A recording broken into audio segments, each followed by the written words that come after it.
Good evening, night owls, and welcome to Whisper Crowley. Tonight, I will guide you into a world of darkness, hoping to help you relax and unwind. Perhaps some of you will even drift into a haunting yet soothing sleep. Before we begin, let me know where you're listening from and what time it is for you. And now, we begin.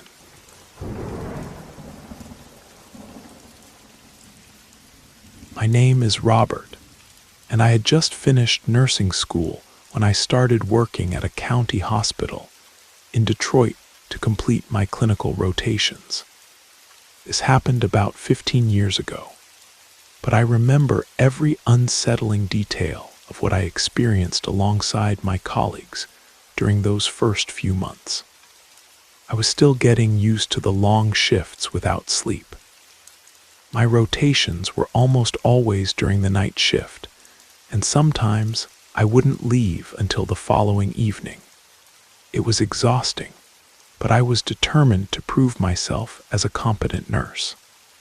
One particular night, I arrived for my shift to find that a new patient had been admitted and assigned to my care. She was an elderly woman, around 70 years old, and her daughter had brought her in because she had severe liver problems that she had refused to treat for years. Her condition was quite advanced by the time she arrived.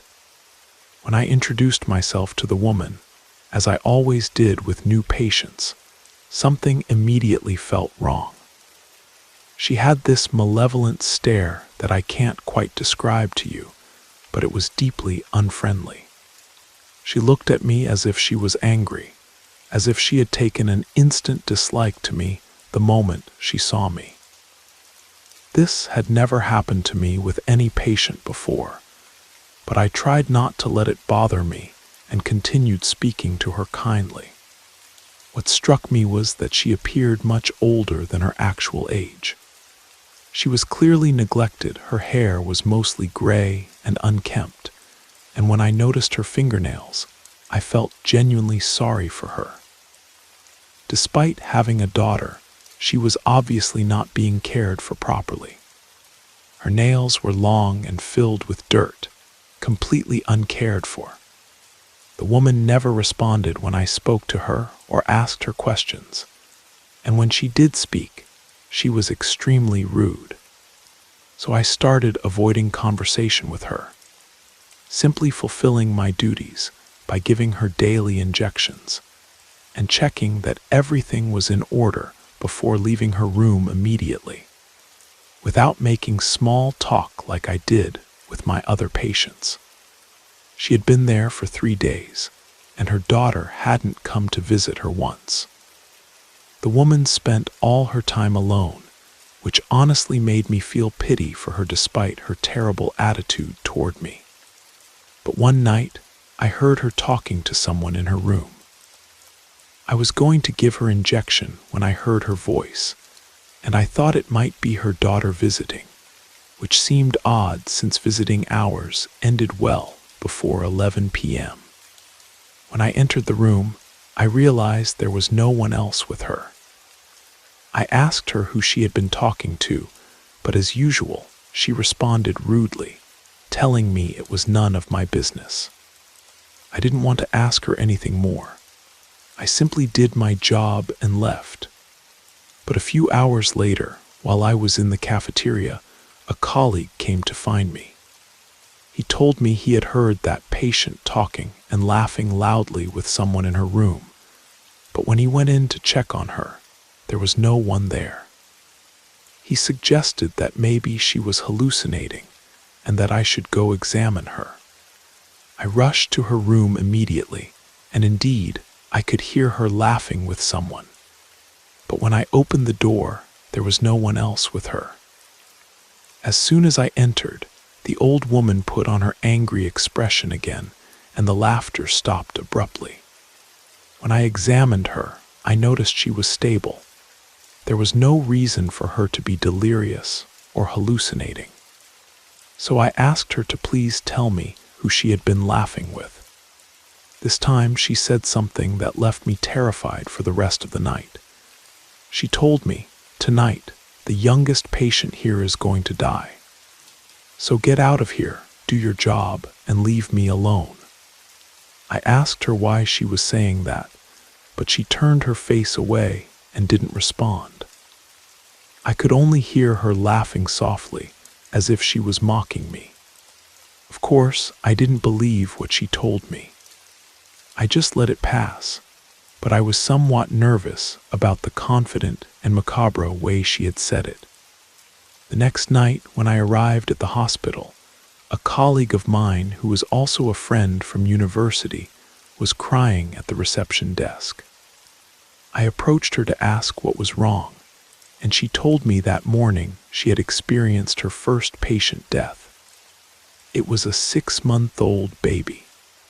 I felt something cold run through my body as I remembered what the old woman had told me that night. It had come true. Although it's a hospital and deaths occur almost daily, it was quite a coincidence that it was precisely the youngest patient, just as she had predicted.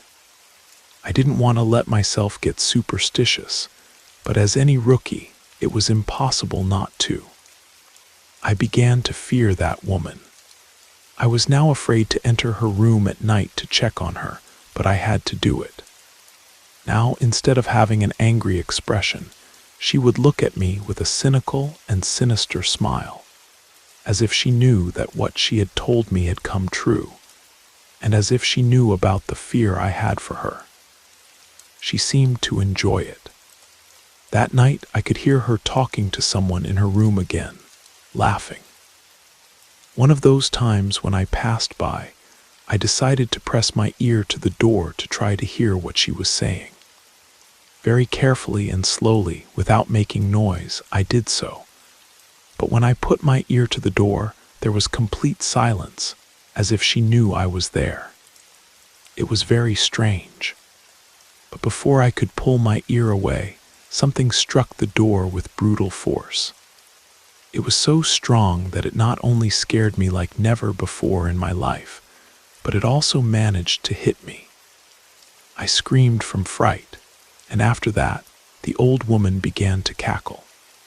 I opened the door, somewhat angry, and asked her what she had thrown at the door, explaining that this couldn't be done and that she could be expelled from the hospital. But she answered that it wasn't her, that her friend had done her the favor of hitting the door because they knew I was there trying to listen. I asked her what friend, and she replied, "Satan." I ran out of there. I told everything to my colleagues on duty because I was trembling and very scared. I no longer wanted to have her as a patient, so a colleague offered to take care of her that night so I wouldn't have to see her for the rest of my shift. The next night when I arrived, a colleague told me that the woman's daughter was there and had been waiting to speak with me. I introduced myself, and she was very kind, nothing like her mother.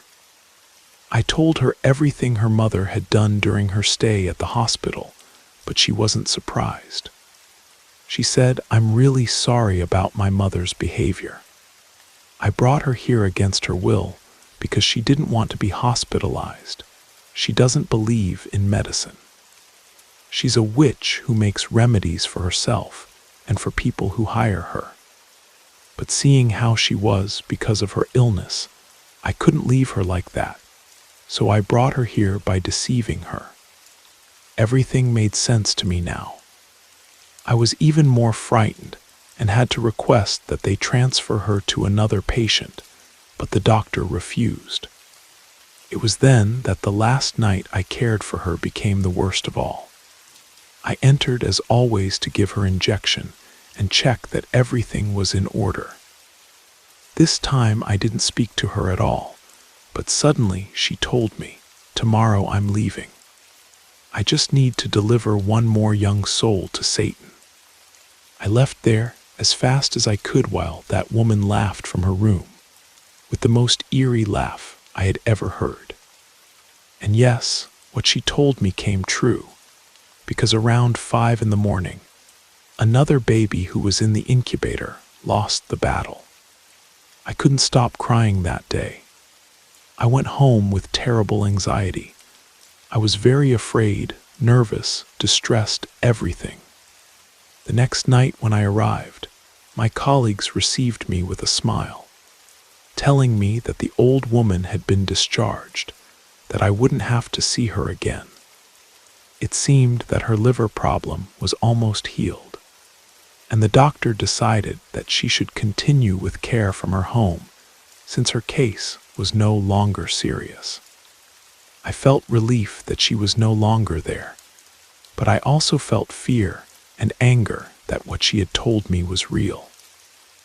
I don't know who she made a pact with to heal herself by delivering innocent souls. That was too much for me, since, as I said, I was just starting out.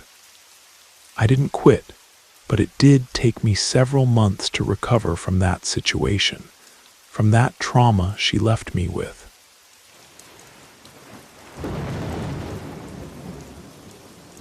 I hope you enjoyed the first story. If you did, don't forget to leave a like. But if I didn't do my job well, feel free to give it a thumbs down. Either way, drop a comment and let us know where you're listening from and what time it is for you. Now, let's continue. My name is Martha, and I'm a retired nurse who has always been fascinated by paranormal stories. In my years of work, I experienced many unexplainable things. This is one story I consider the most spine-chilling that happened to me during my nursing career. I was recommended for a position at a hospital in Portland, Oregon, because they desperately needed staff. I agreed to work there because the pay was very good, much better than the hospital where I was currently working. The hospital had recently been renovated and turned into a general clinic. But years before, it had been a psychiatric hospital that, after closing due to many controversies, had been abandoned for decades. I showed up to work one night, and there were very few staff members and patients, so everything was very quiet. Nothing like the old hospital where I worked, where we couldn't keep up with so many patients. I started to like it for that reason. But it was the second night I came to work when everything began. That night I was in a patient's room when suddenly a colleague, who was also a nurse, called me. Very frightened, she told me that on the floor below, the basement level used to store surgical supplies and medications, very loud banging sounds had been heard coming from there. She was new, so she didn't know what to do, because no one was supposed to be down there. In fact, the elevator didn't reach that floor. You had to use the stairs, and the door was locked. Only doctors and authorized personnel had the key. I left the patient's room and accompanied my colleague to the stairs leading to the floor below, just to verify that what she had heard was real. Indeed, we could hear banging and what sounded like someone throwing gurneys around. I had the key stored in my locker, so I went to get it, and we both decided to go down and enter the basement level. When we did, we realized that many things had been moved around. One gurney was completely turned upside down, but there was no one in the place. We checked every room but only found a mess throughout that entire floor, and we didn't know who had caused it. I have to mention that the floor was noticeably cold, but the atmosphere was very tense. So much so that my colleague decided to go back upstairs. I decided to investigate a little more because I was never a fearful person. I lived alone with my children and always protected them and our home by myself. When I found nothing, I decided to return to my workplace, letting that incident pass since there was no logical explanation. But after a few hours, I was doing my rounds when I suddenly heard screams coming from the basement, screams of pain that in my entire nursing career I had never heard. I was alone because my colleagues were on the upper floor. I wasn't going to go look for them to accompany me. I decided to go down alone to find out whose screams those were, so heartbreaking and full of pain. When I went down, I noticed that the lights wouldn't turn on, only those on that floor. So I went back for a flashlight, and when I returned downstairs, the screams were no longer heard, but the atmosphere was heavier than ever. When I checked all the rooms, I noticed that the gurneys were back in their places. Everything was perfectly arranged. That's when I really started to feel fear, because no one could have arranged everything in such a short time, with the door locked and without light. I decided to get out of there, and advised the janitor that the basement had no light, and to please check the fuses. About 30 minutes passed when the janitor came to me saying that everything was perfect, that he had checked the fuses anyway to see if there had been a short circuit, but everything was in perfect condition, and he couldn't explain why the light had gone out when I went down. But before leaving, he told me one last thing that left me petrified. "Nurse, before I forget, it seems that a patient needs you on that floor." I saw him walking in a hospital gown down the hallway, entering the last room. Hearing that, I knew something wasn't right.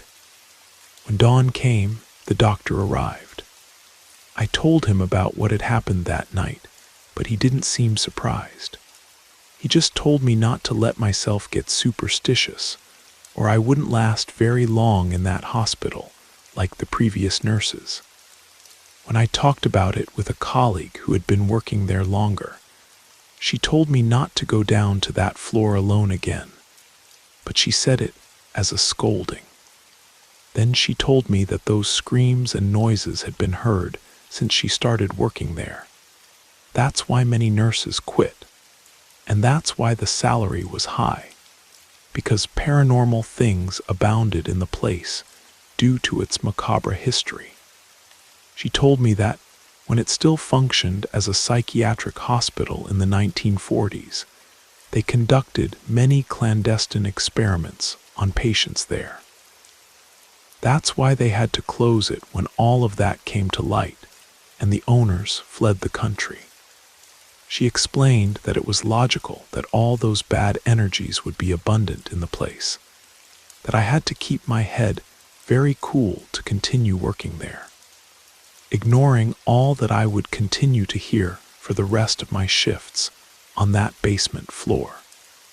To conclude, I'll tell you that I did stay for 2 more years, although I never completely got used to all that could be heard at night when the hospital was silent, without people in the hallways. The salary was very good, and as I said, I was always a brave woman. But I saw many nurses come and go. Some didn't last even a week, because many of them not only heard the noises from that floor, but also said they saw patients with deformed faces or missing parts of their heads. Thank God I never saw any of that, because if I had seen it, I probably would have quit too.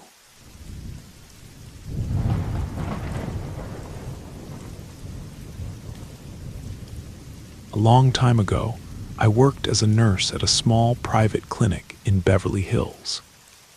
It was a particular and very expensive clinic with very little staff. As I mentioned, the place barely had 2 floors. I worked there at night since during the day I had to take care of my young children. During that shift, there were only another nurse, the receptionist, and myself. The doctor wasn't there at night unless there were emergency cases. There were very few patients admitted there. At most, I would see 6 people, and that was already a lot. Among the patients we had at that time was an elderly woman who had been there for several days. Her kidneys were no longer functioning, and she was in very delicate health. Her children had her in that clinic with great effort since, as I mentioned, That place was very expensive. One night I was making my rounds through the rooms, checking that the patients were well. But when I reached the woman's room, I found a terrible scene. The woman had ended her life using a razor blade. There was nothing we could do for her anymore. She no longer had vital signs.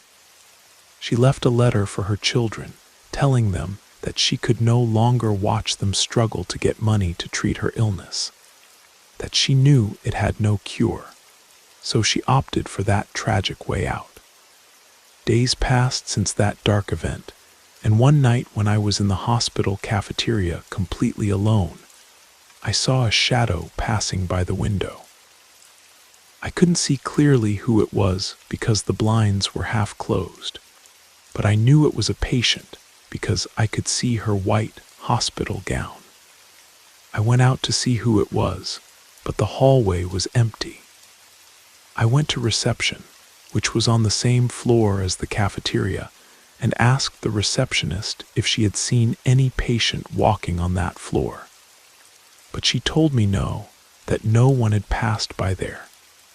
I went upstairs to check on all the patients, but everyone was in their rooms.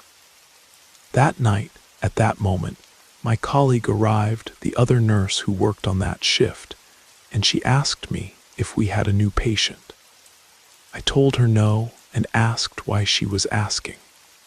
She looked confused and told me, because just now when I got out of my car, I saw a patient looking out the window in one of the upstairs rooms, in that corner room where that tragedy with the woman happened. That's why I found it strange, because that room hasn't been occupied since then. And I thought they had admitted someone there today. I told her no, that no one new had been admitted, and that in fact, I had just come from checking on all the patients, and everyone was sleeping in their rooms. We looked at each other for a few seconds, because we couldn't find any explanation. We went for coffee while we discussed what had happened. That's when the janitor came in. He had only been working there for a week. He told us very agitated that there was a patient who needed us on the upper floor to hurry up. We immediately ran to the second floor, but all the patients were sleeping very peacefully. Somewhat annoyed, I went to talk to the man. I complained to him about why he had told us that this wasn't something to joke about. He looked at me surprised and said, "I swear to God it wasn't a lie." I was mopping the hallway on the second floor when I saw an elderly woman standing at the end of the hall. But she had her wrists bloodied and was crying, lamenting. That's why I ran to tell you, because I didn't know what to do. My colleague and I looked at each other without saying a single word.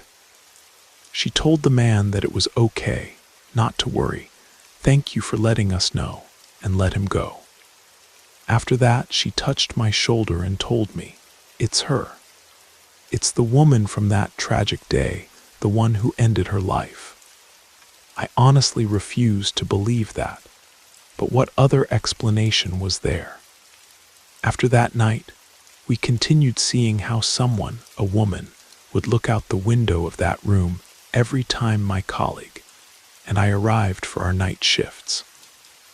Some of our patients also told us that from the window of their room, they could see an elderly woman walking through the hallways. Many times they called us to tell us that a patient needed help because she was wandering the hallways crying.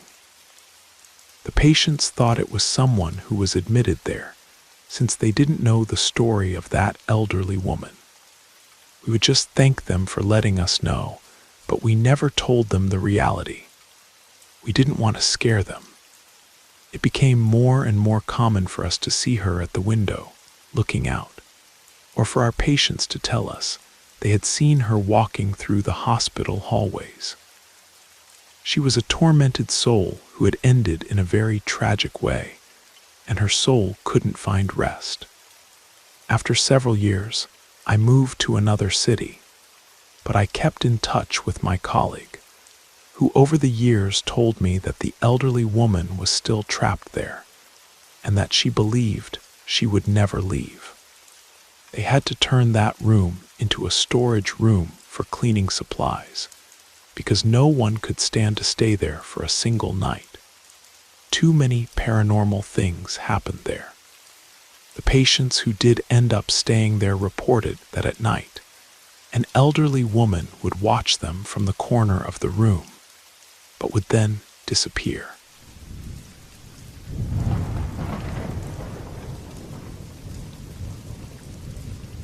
My name is Armando, and I'm a paramedic in El Paso, Texas. This is one of the many anecdotes that have happened to me in this line of work. We received a call saying we were requested on the outskirts of the city. We needed to attend to some people who had been in an accident and were injured.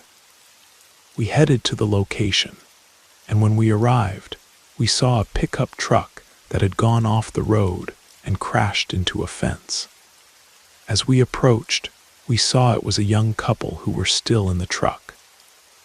The people at the scene hadn't wanted to remove them yet because they didn't want to hurt them or cause them pain, so they waited for us to arrive. The couple was conscious, but their legs were trapped among the pieces of the truck. My colleagues and I immediately began to extract them, but I noticed there was a small girl, completely unharmed, in the back seat with her seatbelt on, without a single scratch. The girl just stared at me without saying anything. She wasn't crying either, nor did she look scared. It seemed like my colleagues hadn't seen her because they didn't mention her or look in her direction. They just focused on getting that couple out of the truck. When they finally managed to get them out, I tried to open the back door to get the little girl out while telling her, "Don't worry, everything's going to be okay. We're going to get you out." I made tremendous effort to open the door, which was stuck. That's when a colleague approached me and asked what I was doing. Somewhat annoyed, I told him, "What do you mean, what am I doing? Nobody worried about the girl who's still trapped in here, and nobody's coming to help me." He took me by the shoulder and pulled me back, asking me very seriously, "What girl? There's nobody there anymore." I immediately looked inside, but he was right. The truck was empty. The little girl I had seen with her seatbelt on was no longer there, and I was very confused. I didn't know what to answer my colleague, and he just told me, "Take it easy. Let's get in the ambulance. You're tired, maybe that's it." When we got in the ambulance, the couple was there. They were being assisted, although they didn't have serious injuries. They were completely conscious, just very scared. I couldn't help but ask them if a girl had been traveling with them, because I was so sure I had seen her there, and I couldn't be left with that doubt. The man looked at me with teary eyes and took a photo from his wallet. He asked me, was it her? I answered yes, that was the same girl I had seen. He and the woman burst into tears. We all looked at them with uncertainty, not knowing what was happening, when suddenly they told me, "She's our daughter. She died a few months ago from heart problems, but we always feel her close to us. And now, we realize that she's always with us because you're not the only one who has seen her." I didn't know what to answer. The whole team was very surprised, and I was somewhat sorry for having asked them. I just told them I was very sorry and preferred to sit in the co-pilot seat of the ambulance since there were already colleagues in the back taking care of them. A very sad and somewhat paranormal story that makes me cry every time I remember it.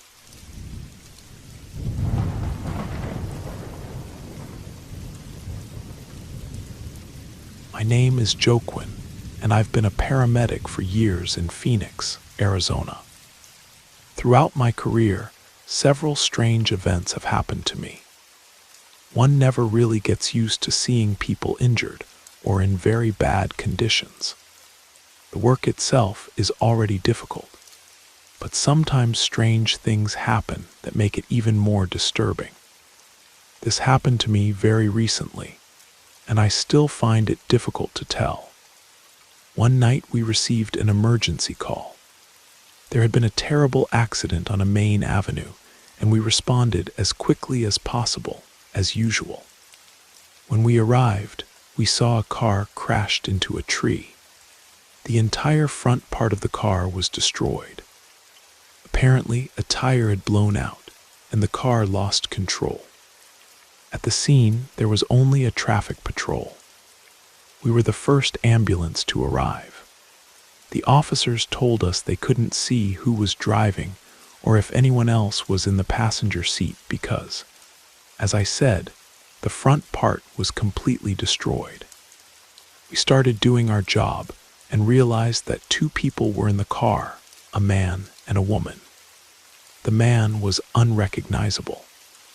I don't want to go into details out of respect for the victims, but that scene was very disturbing, even for us with experience in these things. Both people lost their lives. First, we removed the woman, and then we requested help to be able to remove the man's remains because we needed tools to do it. Afterward, the bodies were collected, and the tow truck came to pick up the car. But when we were already in the ambulance, a colleague showed me something that left me frozen, something he had taken from under the driver's seat of that car. It was a strange doll made of fabric, and inside it had what appeared to be a dead animal because it smelled very bad. We decided to open it there in the ambulance with our gloves, and what was inside was a skinned rat. It was really disgusting, but the most disturbing thing was that inside the rat there was a paper inside a plastic bag. We very carefully removed the paper, and there was written the following: "Carlos, I condemn you and your new woman for having hurt me so much, for abandoning me to go with her. You're going to pay dearly with death." Below that writing came letters like in another language, and two small photos of the victims. My colleagues and I were paralyzed, looking at each other, because it was obvious that it was witchcraft. The ex-partner of the driver had caused that terrible accident. There was no doubt. We immediately called the police to turn that over to them, but they could never do anything against the driver's ex-partner because that wasn't conclusive evidence that she had been the culprit. For the law, that was nothing. Without a doubt, there are very evil people in this world. The woman achieved her goal against those poor people, and she came out victorious because she's still free on the streets, and who knows how many more people she's harmed with those filthy things.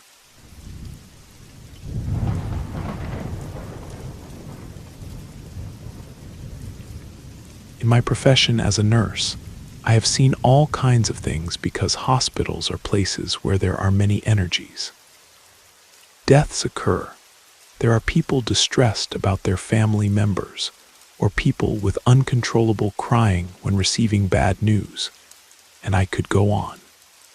But that's not all that many hospitals hide. In fact, we can never know everything that inhabits them and that we cannot see. But if you're sensitive, maybe you can feel it. Just as happened to me in this story, I want to tell you about a very strange event. In fact, it was the strangest thing that happened to me in my working life. At that time, I worked at a hospital in my hometown in Phoenix.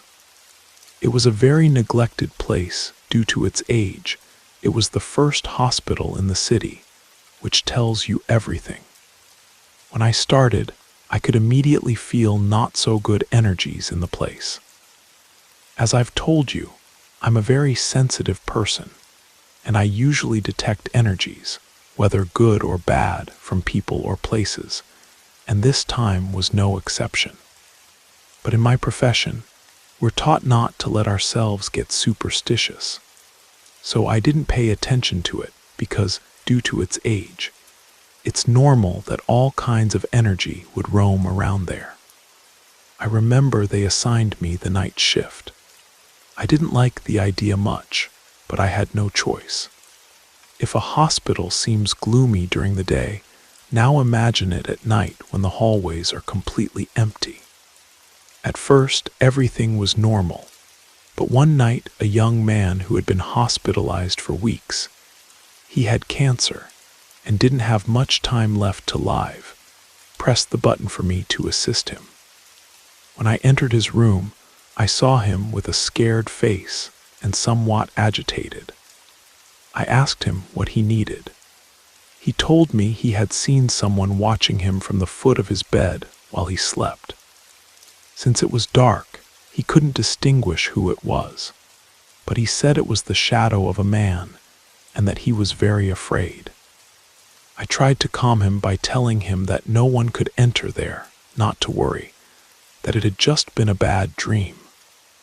But he insisted, asking me please not to leave him alone, because he knew that thing was coming for him. I had to give him a sedative so he could rest because in his condition, it was very important that the young man sleep and rest. I stayed with him until the sedative took effect and he fell asleep. Then I left to continue working. The next day at night, I returned to my shift, but with the news that the young man had died at noon. It was something that gave me great sadness, although I knew his health condition was very delicate and severe.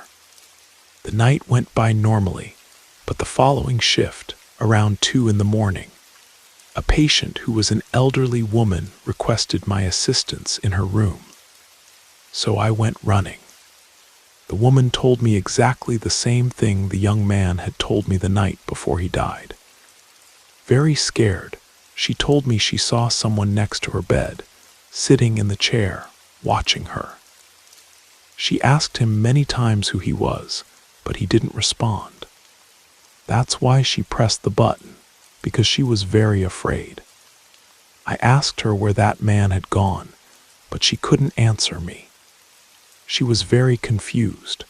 She just told me that maybe it was her husband coming to visit her from heaven. She was a patient whose condition was also serious, so maybe she could be hallucinating. I stayed with her until I left her sleeping, but that same morning, before I left my shift, the woman died.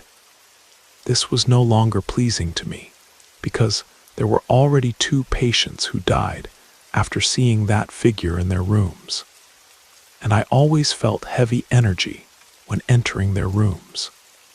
Several days passed like this, and one night a colleague told me that her patient had told her he saw a person who visited him at night, but couldn't see his face. That was the first time I commented with someone about what had happened with my previous patients. She was very scared but believed me. So she kept watching that man who from then on had been seeing that silhouette for days.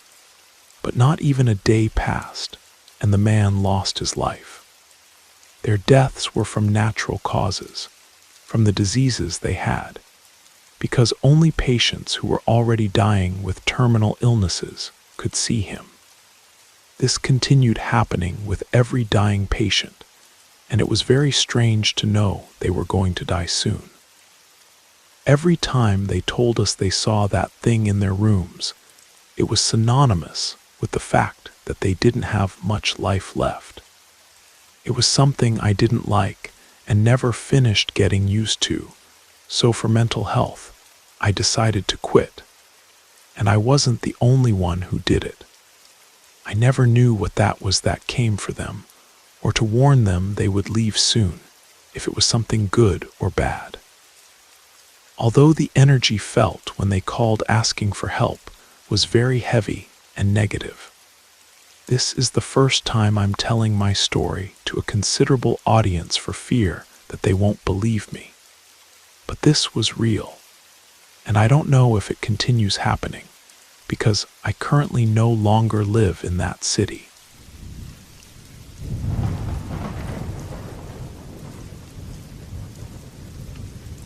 The story I'm going to tell you is very disturbing and chilling.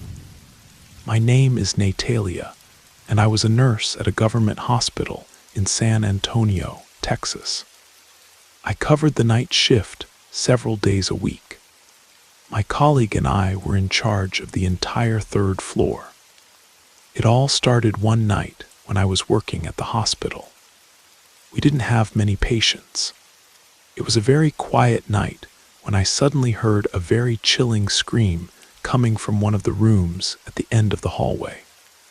I immediately ran to check the only 2 rooms that were occupied that night in that hallway. But when I entered, both patients were asleep, so it hadn't been them. I went into the other rooms to verify that there was no one inside because I was certain of what I had heard. But all the other rooms were empty.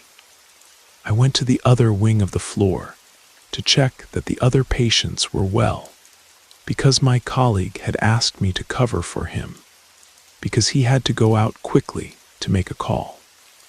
I was in a patient's room giving him his medicine so he could sleep when that scream, shriek, or whatever it was heard again in the distance at the end of the other hallway. It was something chilling, like the lament of a wounded animal. I don't know how I can describe that horrible thing to you. My patient also heard it and just stared at me. I immediately left to check again. I walked down the hallway and heard it again, but I was sure it was coming from room 23. I approached the door and thought twice before opening it because I felt afraid. I opened it very slowly, turned on the light, and it was completely empty. I turned off the light and closed the door, and I was walking back when I heard someone crying in that same room. It was crying like a small child.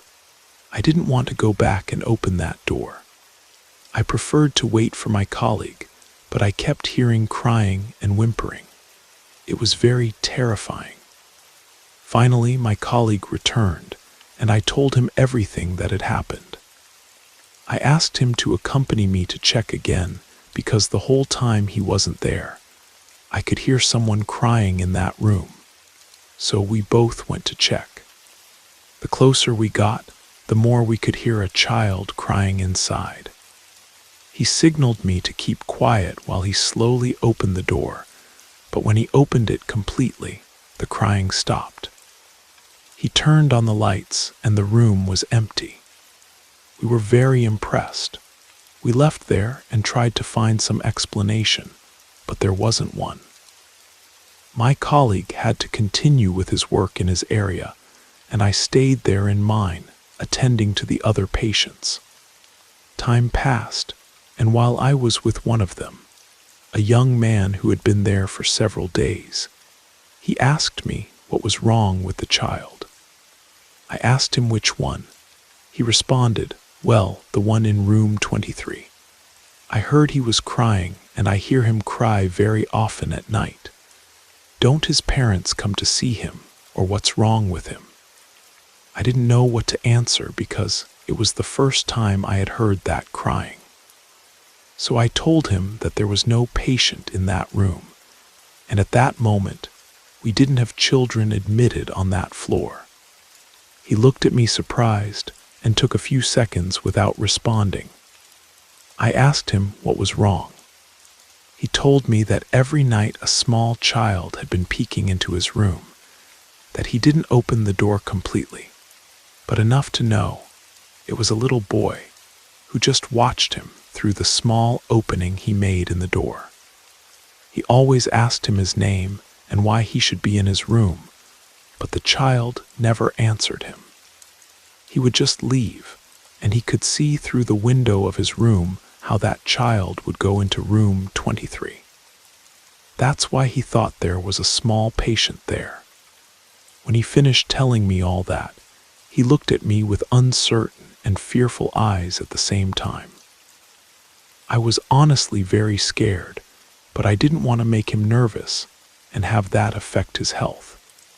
So I told him that maybe I had been confused, that maybe there was a child admitted in the other wing of that floor, but not to worry. But he wasn't very convinced. I went directly to look for my floor colleague to tell him everything the young man had told me. Like me, he was very surprised. He didn't know what to tell me. He just said he didn't believe in ghosts, but it couldn't be anything else. We were both new. We had very little time at that hospital, so we didn't know the history of that room. The next day I arrived at work and found out that they had admitted a patient that day. It was a woman about 40 years old. She was going to be in my area, but when the doctor told me which room they had put her in, I didn't know what to say. They had put her in that room, in 23. At the moment, I said nothing. But when the doctor was leaving and giving me instructions about what medicines and care to give the woman, I couldn't help but ask him why they had put her there if there were many unoccupied rooms. The doctor looked at me doubtfully and asked if there was a problem. I told him no, that it was just a question because I didn't want to tell him anything. The truth was, I was very embarrassed to tell something like that. I knew he wouldn't believe me, so I just continued with my work like any other night. Hours passed, and around 11 o'clock, all the patients were already sleeping. There was an impressive silence on the floor when suddenly I heard a scream. But this time it wasn't the same one I had heard previously, but it also came from the end of the hallway, from room 23. I ran to see what was happening. When I entered the room, I found the woman who had just been admitted lying on the floor. I ran to help her up, and she told me very agitated to turn on the light. She sounded very scared. I lifted her up and then turned on the light and asked her what was wrong. She told me. I was about to fall asleep when I felt a small hand touch my arm, followed by a small murmur that I couldn't understand. I got so scared that I jumped and fell off the bed. I was speechless. I didn't know what to answer. I just asked her if she hadn't seen anyone, but she told me no, that from what little she could see in the room, there was nobody there, but please not to leave her alone because she was very afraid. Since she had been admitted to that room, she felt a sensation of fear and anguish. She had asked the doctor if her husband could stay with her that night, but he didn't agree because the hospital was very strict in that aspect. She begged me to stay with her, even if it was just until she fell asleep, and I agreed. I told her to calm down, that everything was going to be fine, that I would accompany her. And so it was. The whole time I was there, I can't explain the energy that was felt in that place. I wasn't comfortable or at ease, but I couldn't leave the woman alone. Thanks to the medicines, she was able to fall asleep quickly. I turned off the light and left to check on my other patients, but I hadn't been gone for even 3 minutes when I heard a horrible scream. That scream from the same child I had heard the night before, coming from that same room. I ran because I knew the woman was there. When I entered and turned on the light, the woman was unconscious on the floor.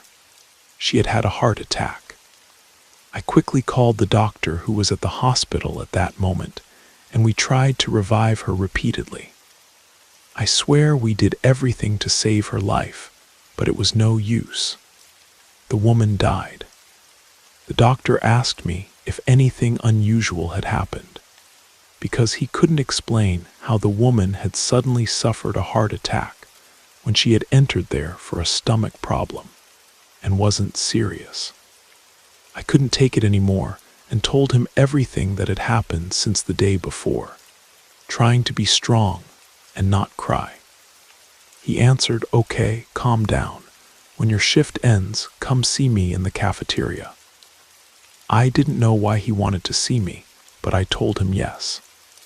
When I left my shift in the morning, I went to the cafeteria as the doctor had asked me. He told me, "Take a seat. I want to talk to you about something." Then he began to tell me what he believed had happened. He had been working at that hospital for many years. He was already an elderly doctor.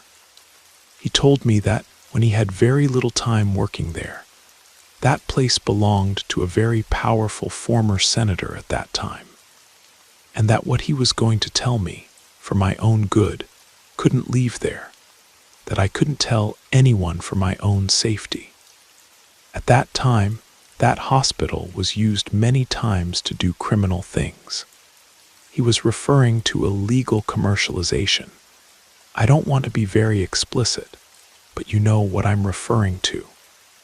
It was the real business of that senator, along with another criminal group, and they carried everything out in the hospital basement, where there were only warehouses where medical supplies used to be stored.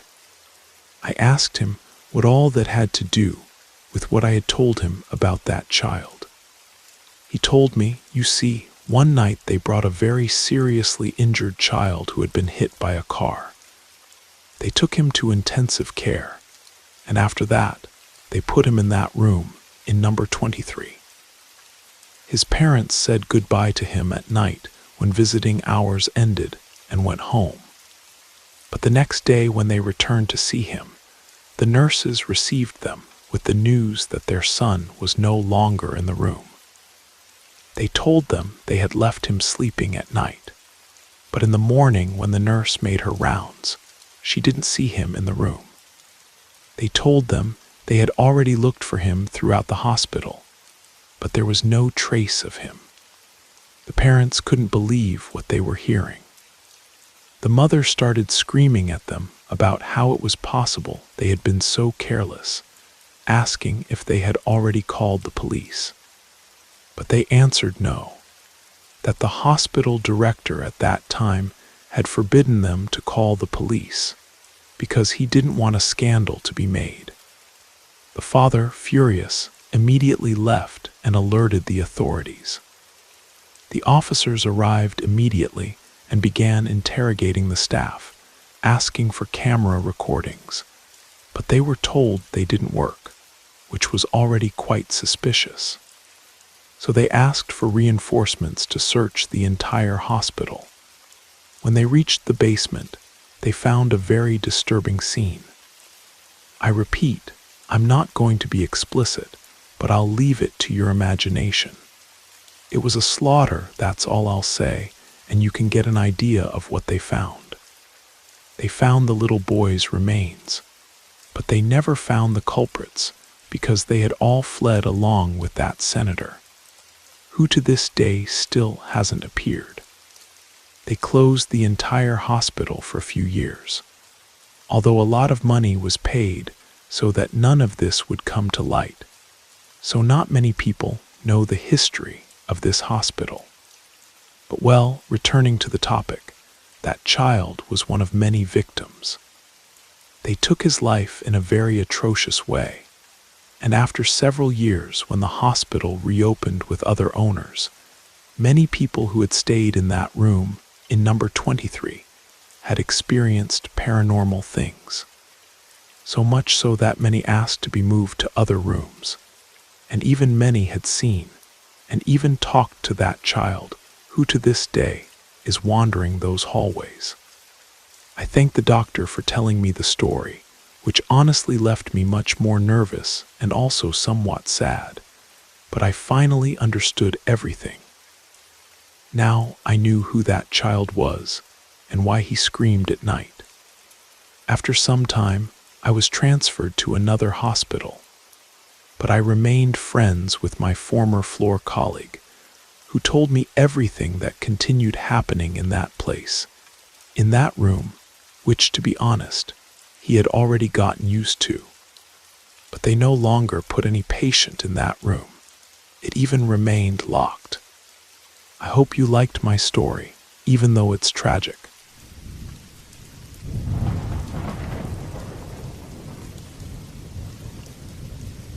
I work as a paramedic and have been doing so for several years. It's hard work, but for those of us who embrace it with love, it's not so bad. Although throughout my working years, strange and very sad things have happened to me, like this story I'm going to tell you. I remember that day. It was a rainy and cloudy weekend. My colleagues and I had just dropped off a sick person at the hospital when we received an emergency call. We were needed outside the city. There had been a car accident, and we had to respond. We arrived as quickly as we could. The car had collided with a freight truck and had left several injured and one deceased person who was in the car. We immediately assisted the injured people. My colleagues took two, and another ambulance took the rest. But I decided to stay to help remove the body of the only fatality because there were only two paramedics, and we needed help.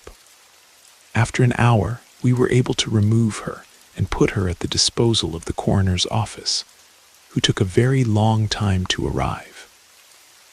We were still there when a girl, about 25 years old, arrived crying desperately, asking where her mother was.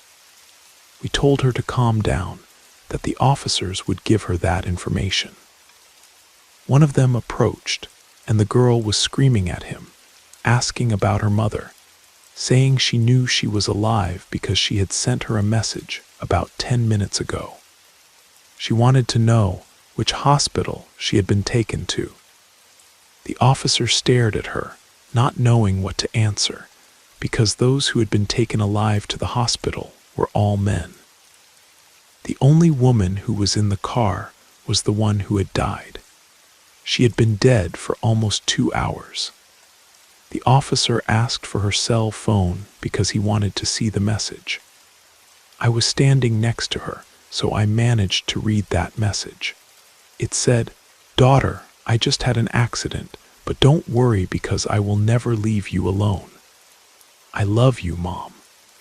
The message had been sent 16 minutes ago, and the photo in that conversation was of the woman we had just removed lifeless from the car. I immediately left there.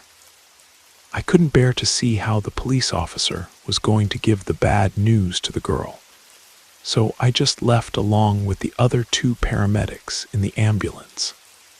I didn't know what happened to the girl, but I can't imagine her pain. What we couldn't explain was how the woman had sent that message after dying.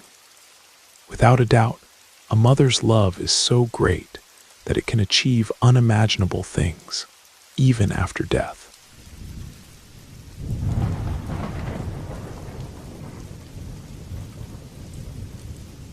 This story I'm going to tell happened several years ago when I worked at an old hospital in a small town near Albuquerque, New Mexico. My name is Martina, and I'm a retired nurse. You see, at that time I was transferred to that hospital because it had very little staff. It was a small government hospital, very old, and the hospital was already in poor condition. Many years before, that hospital had been attended by nuns. The first days I was working, they were somewhat difficult because there were very few work instruments, and many patients arrived daily. At that time, there were only 4 nurses besides me. We couldn't keep up, so I started staying at night because only another colleague, and I could do it since we didn't have children like our colleagues. Each of us was in her area. I took care of 4 elderly people who were in my charge at night. One early morning, around 2:30, I heard one of my patients calling me. I went quickly to see what he needed. It was Doña Elena, that's what they affectionately called her. She was an elderly woman who was there for lung problems and always had to be connected to a nasal cannula, which is a tube that passes oxygen to patients who need it. When I reached her room, the woman had a look of terror. She told me that a nun had entered her room without saying a single word, that she had her face covered with a veil, and that she took her wrist and began to squeeze it very hard. She asked me why they hired that kind of people. The first thing I did was check her wrist, and indeed, she had a large hand mark on it. I was very scared because there were no nuns in that place, and no one could enter that area at night because the door to those rooms was locked, and only hospital staff had a key. Visitors couldn't sneak in after a certain hour. So I asked the woman if she was sure of what she had seen, because in the hospital there were only the other nurse and me.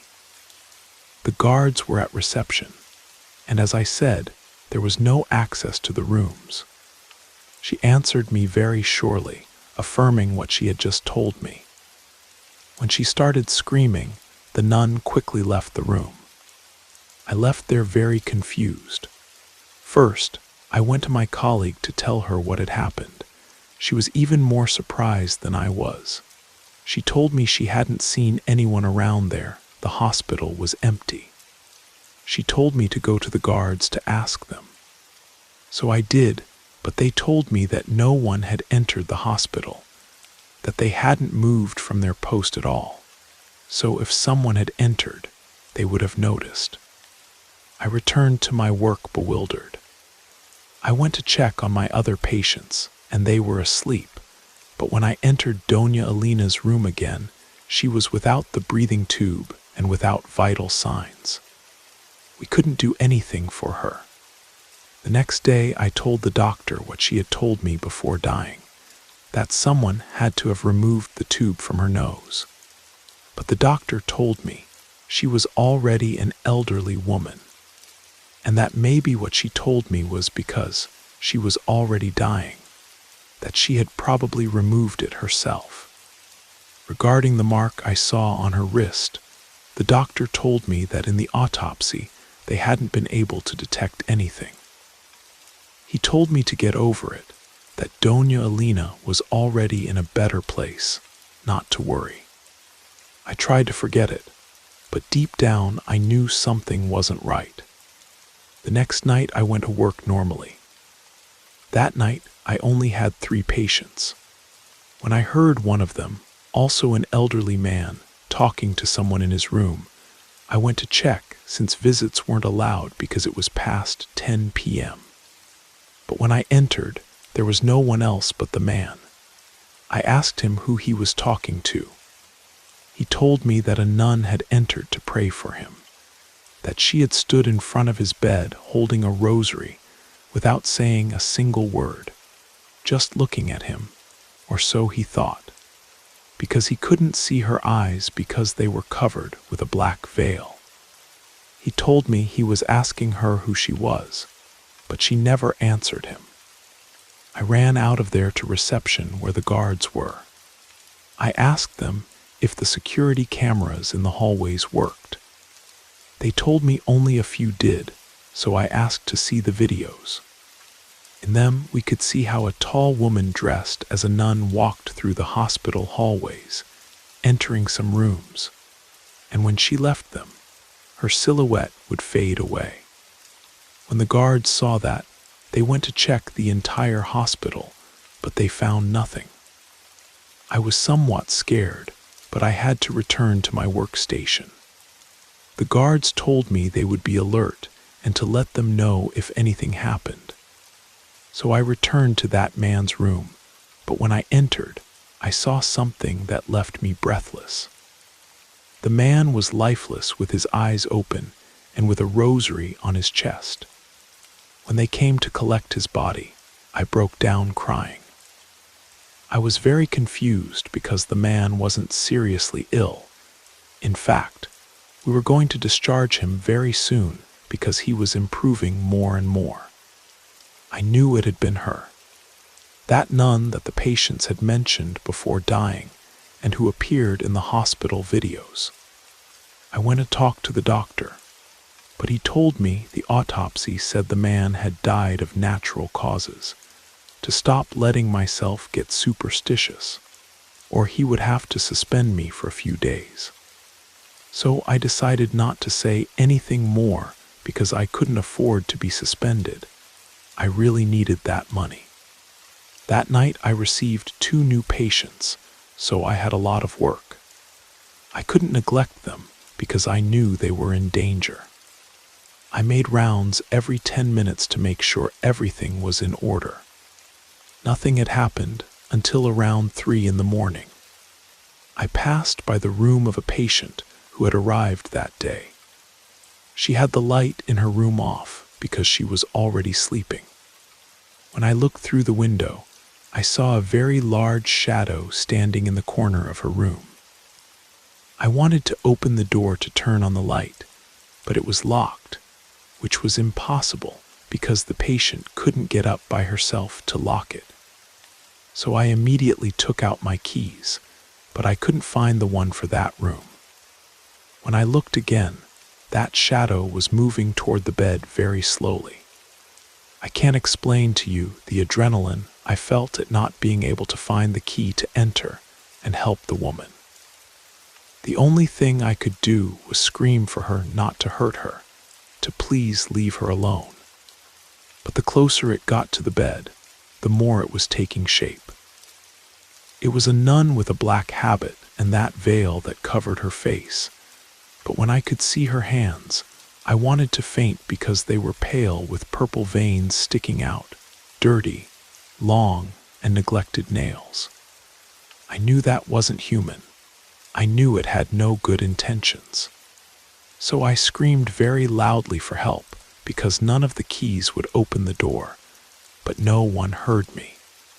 I begged her, told her to leave and not hurt the woman, but it seemed like she enjoyed me watching everything. The woman woke up with my screams. When she saw that nun standing right next to her, the woman screamed with intense fear in her gaze. Suddenly, she gradually fainted on her bed, becoming motionless with her eyes open. She had died. I threw myself on the floor to cry and scream inconsolably. Why was this happening? My colleague came running, asking what was wrong, why I was like that. I couldn't speak. I could only say that the woman had died, that the nun had also taken her life. My colleague didn't understand what I was talking about. She opened the door as if nothing had happened. It no longer had a lock. We both entered and turned on the light. There was the woman, lifeless in her bed, but the nun was no longer there. I couldn't stop crying.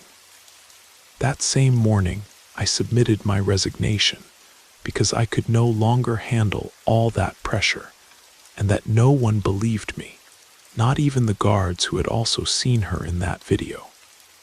There was no evidence that the victims had been deprived of life.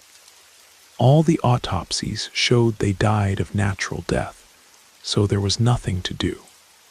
After submitting my resignation, I went to the town church to confess, because I needed to talk to someone.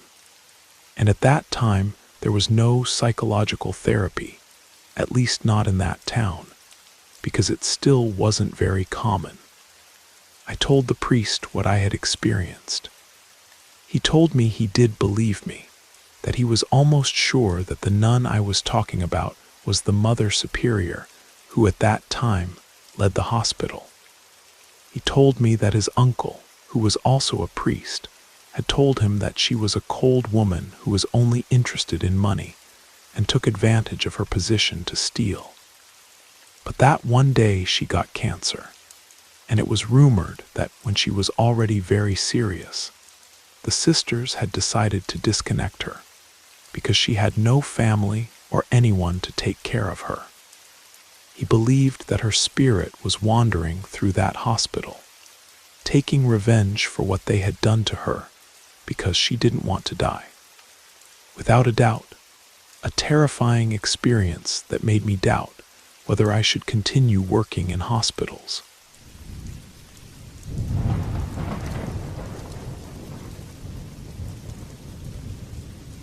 I've been a paramedic for 10 years in Sacramento, California.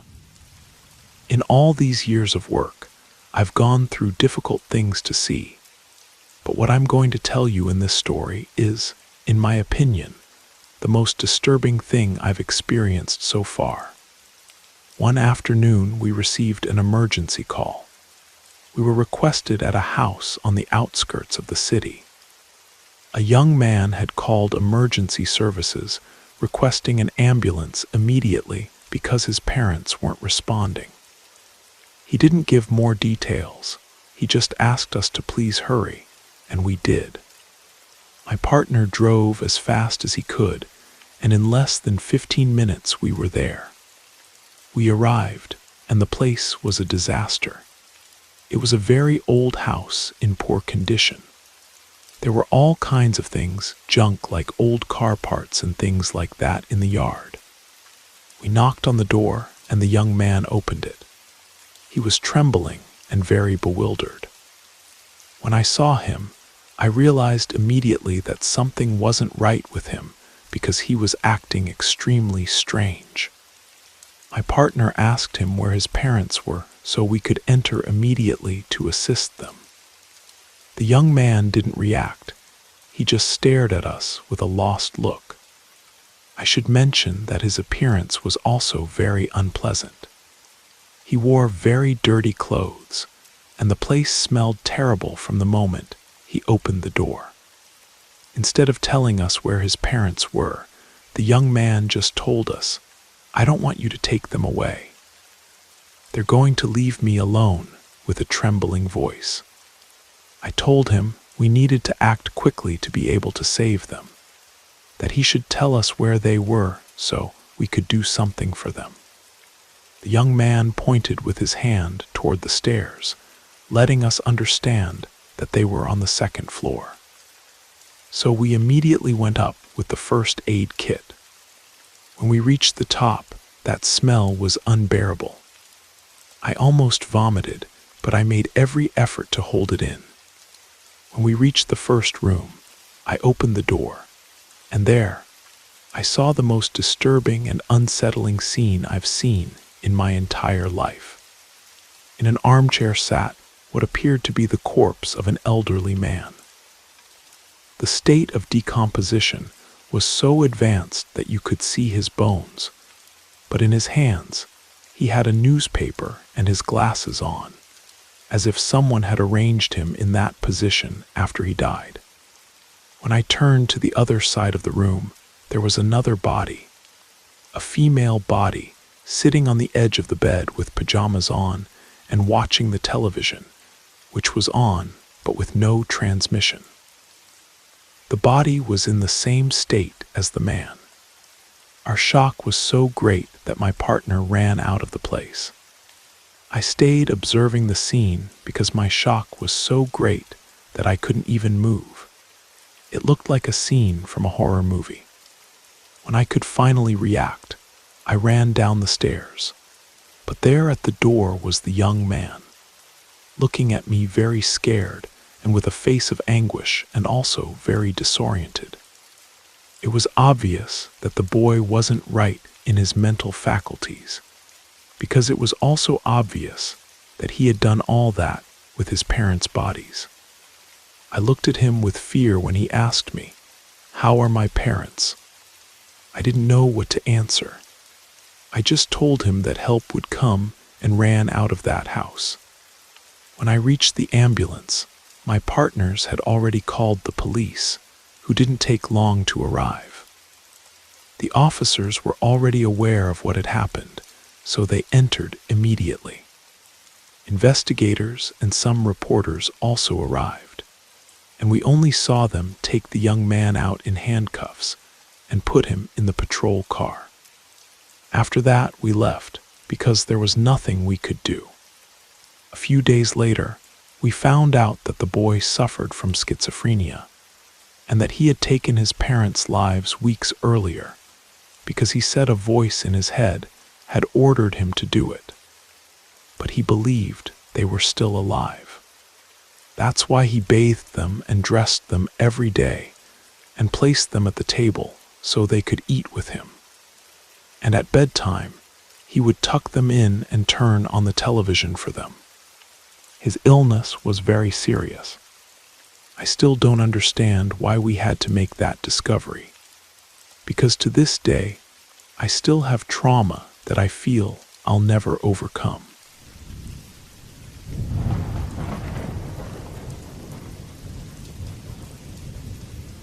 As a nurse, I've witnessed all kinds of things in hospitals.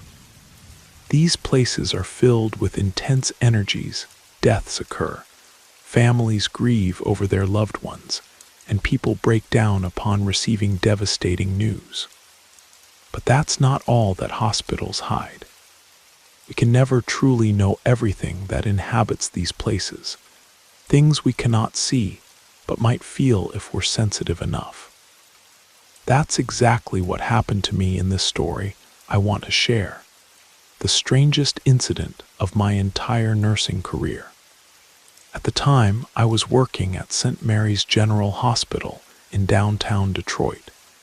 It was an aging facility, neglected due to its antiquity. It had been the first hospital built in the city back in 1923. The moment I stepped inside, I could sense negative energies permeating the place. I've always been highly sensitive to detecting energies, whether good or bad, from people or places, and this time was no exception. However, in our profession, we're taught not to let superstition cloud our judgment, so I tried to dismiss these feelings. Given the hospital's age, it seemed natural that all kinds of energies would linger there after decades of human suffering and loss. I remember being assigned to the night shift, an idea that didn't appeal to me much, but I had no choice. If a hospital seems eerie during the day, imagine it at night when the corridors are completely empty, save for the occasional echo of footsteps or the distant hum of medical equipment. Initially, everything seemed normal enough. The usual routine of checking on patients, administering medications, and updating charts. But then something happened that would change everything. One night, a young man who had been hospitalized for several weeks pressed his call button for assistance. He was battling terminal cancer, and we all knew his time was running short. When I entered his room, I found him with a terrified expression, visibly shaken and trembling. I asked him what he needed, trying to maintain my professional composure despite the palpable fear radiating from him. He told me he had seen someone watching him while he slept. Standing at the foot of his bed in the darkness, he couldn't make out who it was, but he described it as the shadow of a man. The terror in his voice was unmistakable as he begged me not to leave him alone, insisting that whatever he had seen had come for him. I attempted to calm him, explaining that no one could have entered his room, that security was tight, and that it must have been just a nightmare brought on by his medication. But he persisted, his eyes wide with genuine fear, pleading with me to believe him.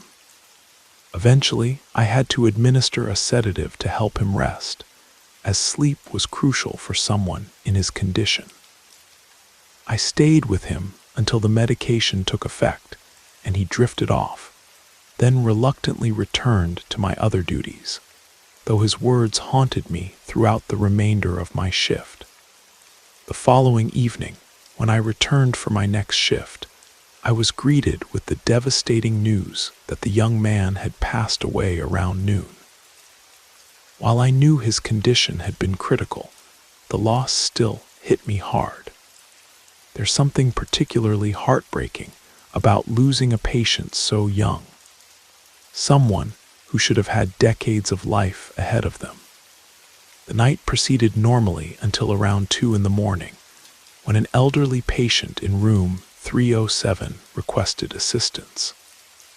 I hurried to her room, expecting a routine check or perhaps help with pain management. What I found instead sent chills down my spine. The elderly woman, Mrs. Henderson, was describing the exact same experience the young man had reported just one night before his death. Trembling with fear, she told me she had seen someone sitting in the chair beside her bed, watching her intently. She had asked the figure repeatedly who they were, but received no response. The presence had simply sat there, observing her in complete silence, until she finally pressed the call button in desperation. When I asked where this person had gone, she couldn't provide an answer. She seemed confused and disoriented, suggesting that perhaps it was her deceased husband coming to visit her from beyond. Given her critical condition, she was suffering from end-stage heart failure. I initially attributed her experience to possible hallucinations or the effects of her medication. I stayed with her until she fell asleep, but by morning, before my shift ended, Mrs. Henderson had also passed away. 2 patients, 2 similar experiences, 2 deaths. The correlation was unsettling, and I couldn't shake the feeling that something beyond medical explanation was occurring. Every time I entered the rooms where these sightings had occurred, I felt an oppressive, heavy energy that made my skin crawl. Several days passed before it happened again. A colleague mentioned that her patient, an elderly gentleman with late-stage lung disease, had been telling her about nightly visits from someone he couldn't clearly see. The figure would stand in the shadows of his room, never speaking, just watching. For the first time, I shared my experiences with the previous patients. My colleague was both frightened and intrigued, but she believed me. We decided to monitor the situation more closely, but our vigilance proved futile. Within 24 hours, the elderly gentleman had passed away. This pattern continued with each terminally ill patient. It became a grim harbinger. Whenever a dying patient reported seeing this mysterious figure, we knew their time was nearly up.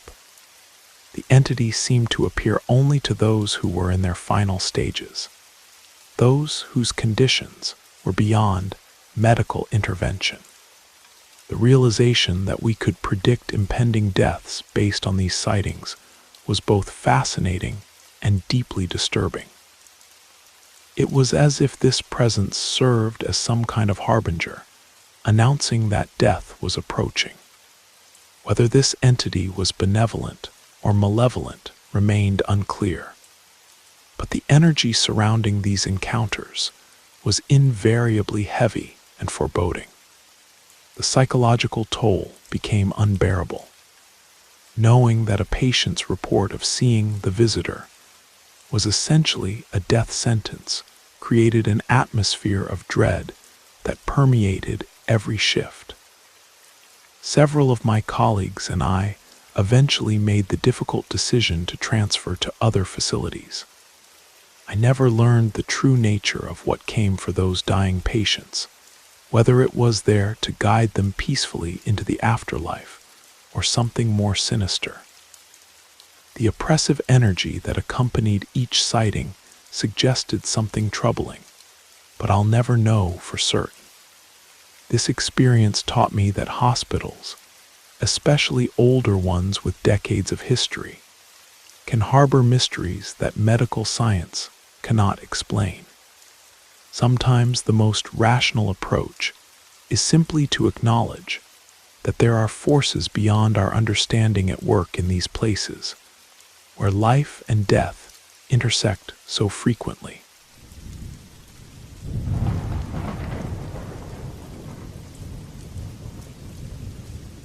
My name is Roberto, and I had just completed my nursing degree when I started working at Chicago General Hospital for my residency program. This happened many years ago, but I remember every unsettling detail of this experience that I shared with my fellow nurses during those early days of my career. I had only been working there for a few months and was still getting accustomed to the demanding 12-hour shifts and the physical toll of working nights. Most of my shifts were during the overnight hours, sometimes extending well into the following day. One particular evening, I arrived for my shift to learn that a new patient had been admitted and assigned to my care. She was a 65-year-old woman whose daughter had brought her in due to severe liver complications. According to the admission notes, she had refused medical treatment for years, allowing her condition to deteriorate to a dangerous level. When I first met Mrs. Crowley, I introduced myself as I always did with new patients, maintaining my professional demeanor and attempting to establish rapport. However, something about her immediately put me on edge. Her gaze was intensely malevolent. I struggled to find adequate words to describe it. She looked at me with such hostility, as if she had taken an instant and profound dislike to me the moment our eyes met. This had never happened with any other patient throughout my training. Usually, even the most difficult patients would warm up eventually, but Mrs. Crowley seemed determined to maintain her antagonistic attitude. Despite her unfriendliness, I continued speaking to her kindly, hoping to break through her defensive barrier. I should mention that she appeared much older than her stated age. Her personal hygiene was severely neglected. Her hair was predominantly gray and unkempt, and when I noticed her fingernails, I felt genuinely sorry for her. They were extraordinarily long and caked with dirt and grime, making me wonder how her daughter could have allowed her mother to reach such a state of neglect. Mrs. Crowley rarely responded when I spoke to her, and when she did acknowledge me, her responses were curt and hostile. I learned to avoid unnecessary conversation, simply performing my required duties, administering her daily injections, checking her vital signs, and ensuring her room was in order before leaving as quickly as possible. She had been there for 3 days, and surprisingly, her daughter hadn't visited once during that time. Mrs. Crowley spent all her time alone, which genuinely saddened me despite her terrible attitude toward me. Then, one night around 11:30, as I approached her room to administer her evening medication, I heard her engaged in animated conversation with someone. My first thought was that her daughter had finally come to visit, though I found it odd since visiting hours had ended hours earlier, and security was typically strict about enforcing those rules. When I entered the room, I was surprised to find her completely alone. I asked her who she had been talking to, but as usual, she responded rudely, telling me it was none of my business. I decided not to press the issue, completed my duties, and left her room. However, about 2 hours later, while I was taking a break in the staff lounge, a colleague approached me with a concerned expression. He mentioned that he had heard the same patient laughing loudly and having what sounded like an enjoyable conversation with someone. But when he checked her room, he found her alone. He suggested I examine her for signs of delirium or hallucinations, as her behavior was becoming increasingly erratic.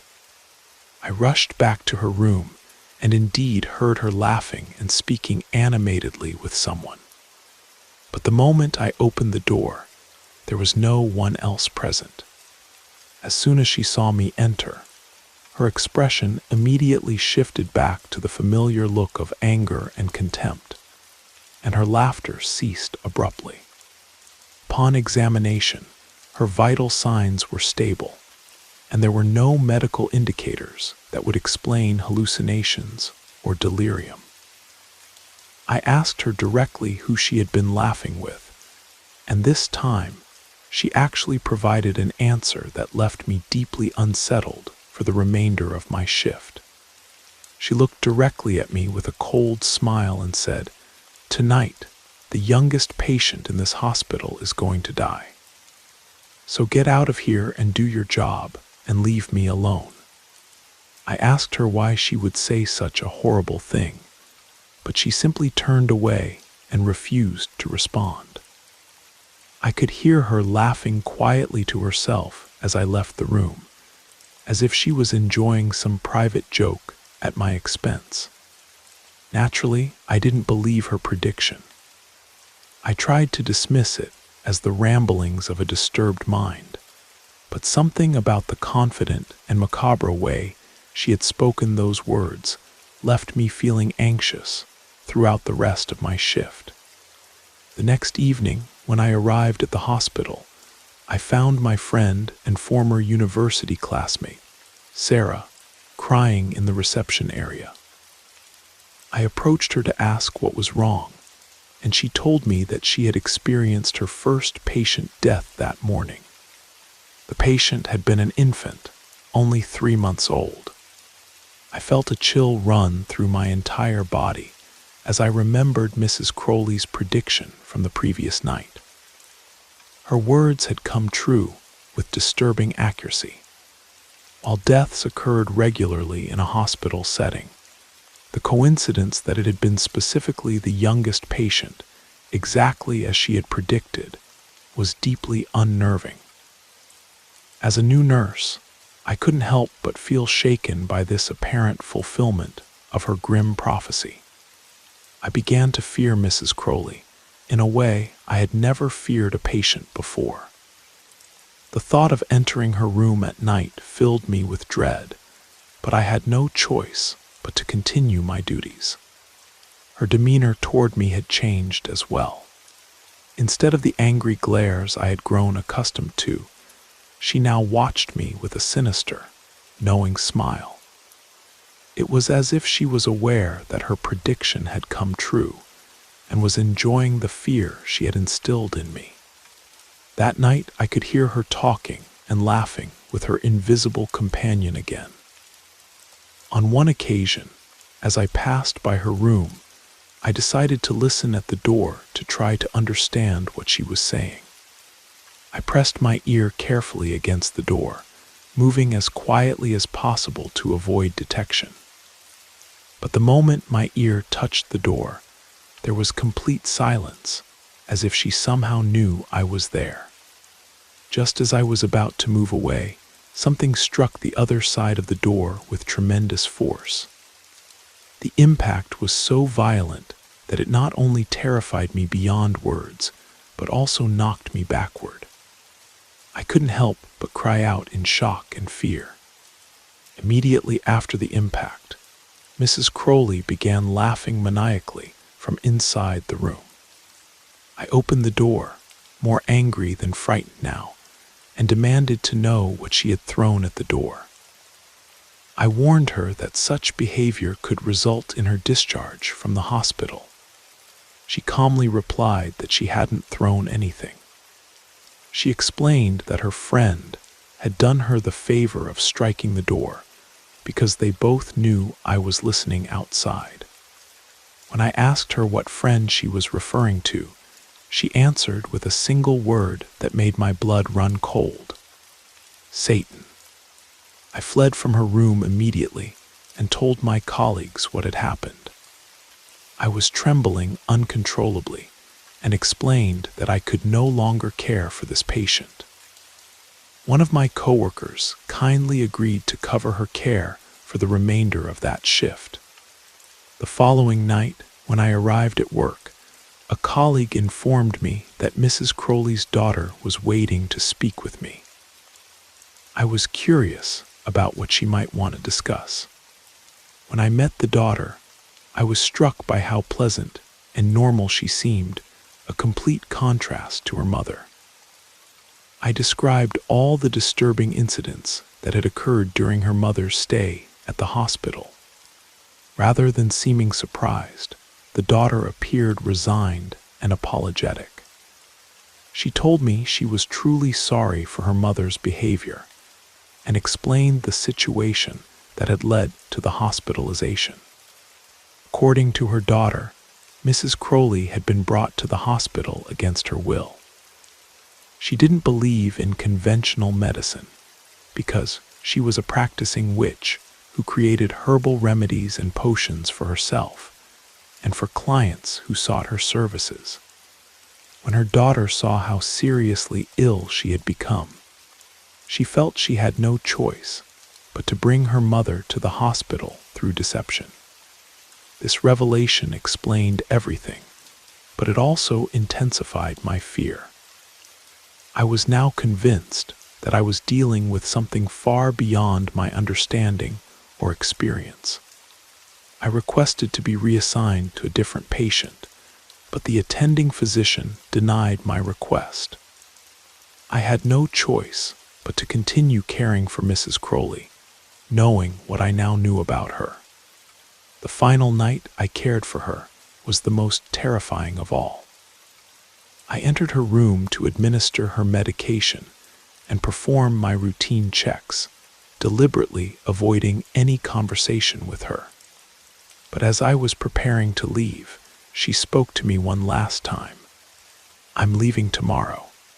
I just need to deliver one more young soul to Satan."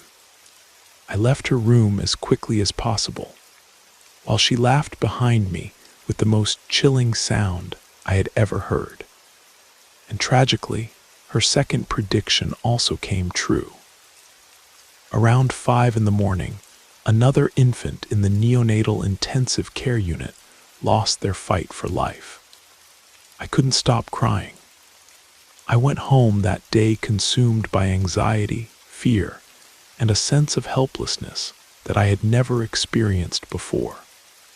When I returned for my next shift, my colleagues greeted me with relief, informing me that Mrs. Crowley had been discharged. They told me her liver condition had mysteriously improved to the point where the doctor felt she could continue her recovery at home. While I was relieved that I would never have to see her again, I was also filled with anger and horror at the realization that her predictions had been genuine. I couldn't stop thinking about what kind of deal she might have made to heal herself by trading innocent lives. The experience was overwhelming for someone just beginning their nursing career. While I didn't quit immediately, it took me several months to recover from the psychological trauma of those encounters. That experience taught me that there are forces in this world that medical science cannot explain or combat. And sometimes the most rational response is simply to maintain our distance from things we cannot understand.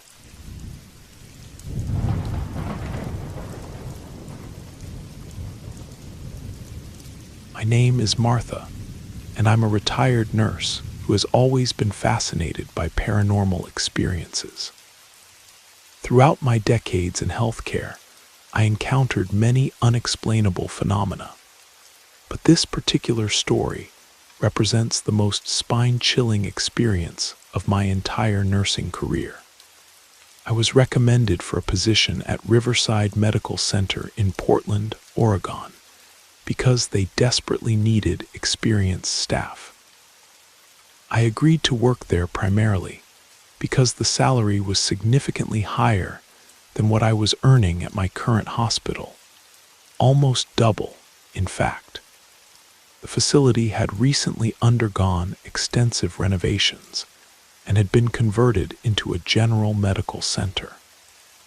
However, I learned that decades earlier, from the 1940s through the 1970s, it had operated as Riverside State Psychiatric Hospital.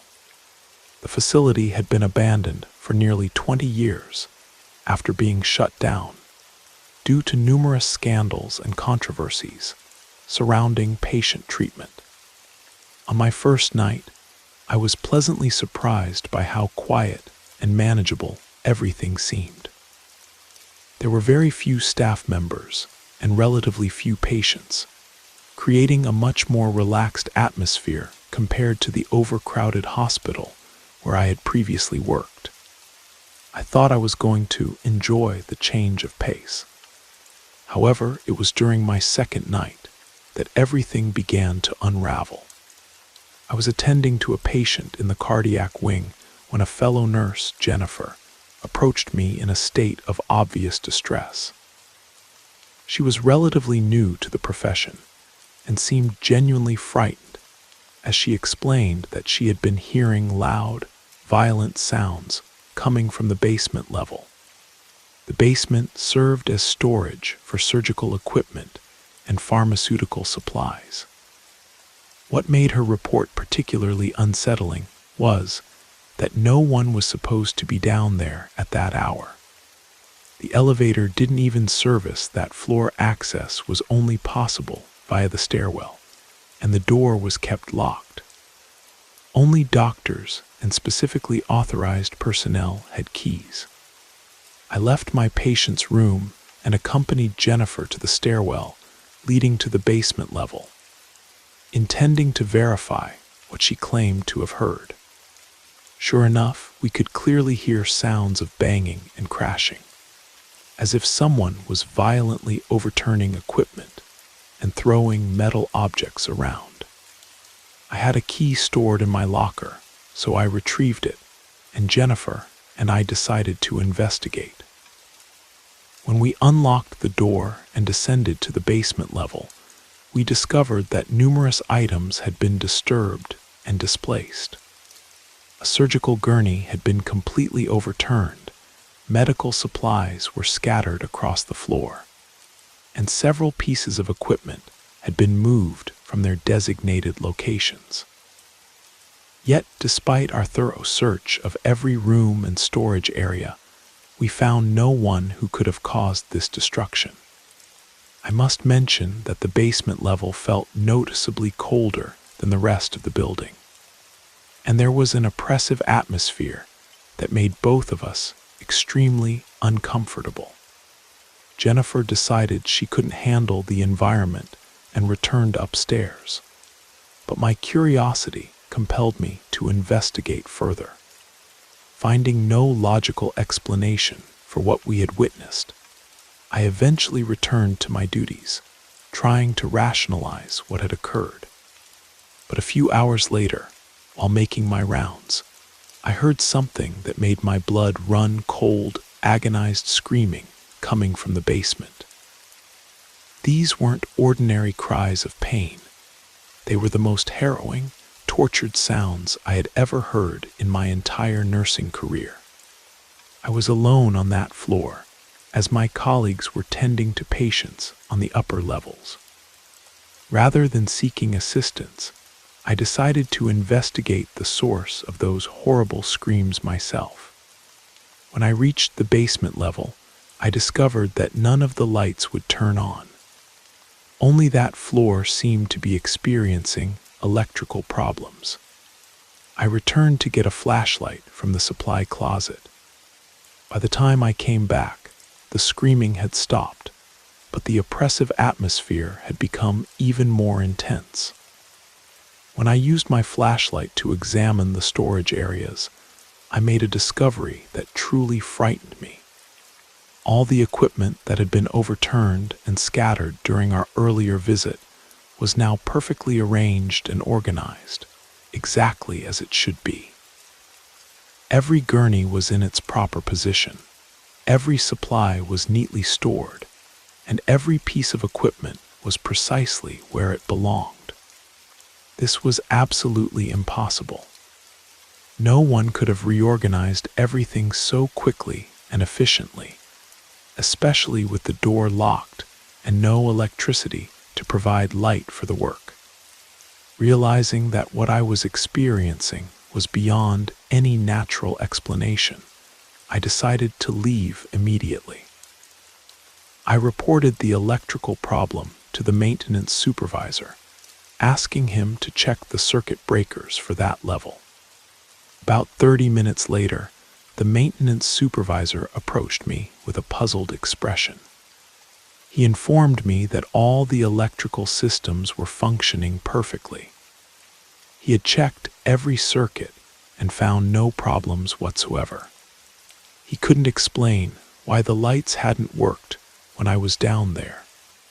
But before he left, he told me something that left me absolutely terrified. "By the way, nurse," he said casually, "it looks like one of your patients needs assistance down there."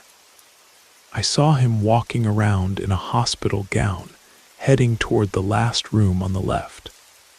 Hearing this, I knew without a doubt that something supernatural was occurring in that basement. When the day shift arrived, I reported everything to the attending physician. Rather than seeming surprised or concerned, he simply advised me not to let my imagination run wild, or I wouldn't last long at that hospital, just like the previous nurses who had worked there. When I discussed the incident with a colleague who had been working at the facility longer than I had, she scolded me for going down to that level alone. Then, she shared information that explained everything. She told me that the strange sounds and disturbances I had experienced were not uncommon. They had been occurring regularly since the hospital reopened as a medical center. Many nurses had resigned because of these paranormal encounters, which explained why the salary was so high. It was difficult to retain staff. She then revealed the dark history of the building that management preferred to keep quiet. During the facility's operation as a psychiatric hospital in the 1940s and 50s, illegal and unethical medical experiments had been conducted on patients. When these atrocities were eventually exposed, it caused a massive scandal. The administrators and doctors responsible fled the country to avoid prosecution, and the facility was permanently closed. My colleague explained that it was logical for the building to be saturated with negative spiritual energy, given the suffering and abuse that had occurred there. She advised me that if I wanted to continue working there, I would need to develop thick skin and learn to ignore the paranormal activity that would continue to plague the night shifts.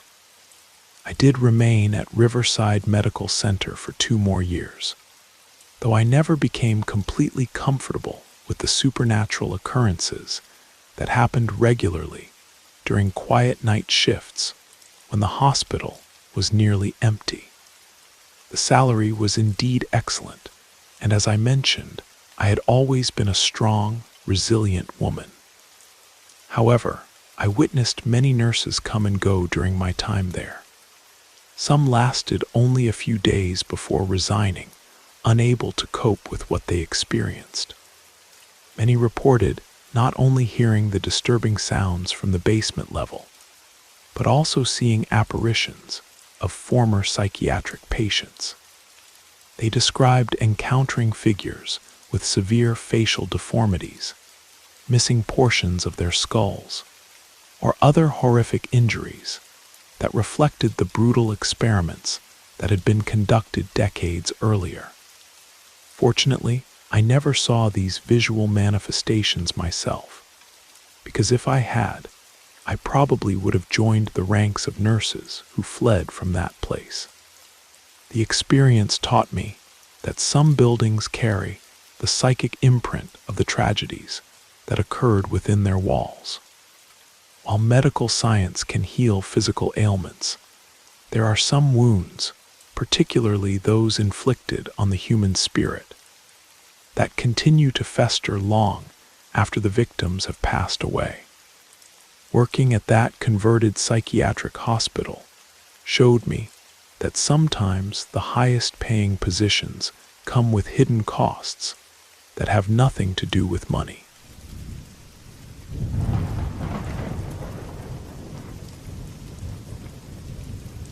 My name is Natalie, and I used to work as a night nurse at St. Mary's General Hospital in downtown Detroit.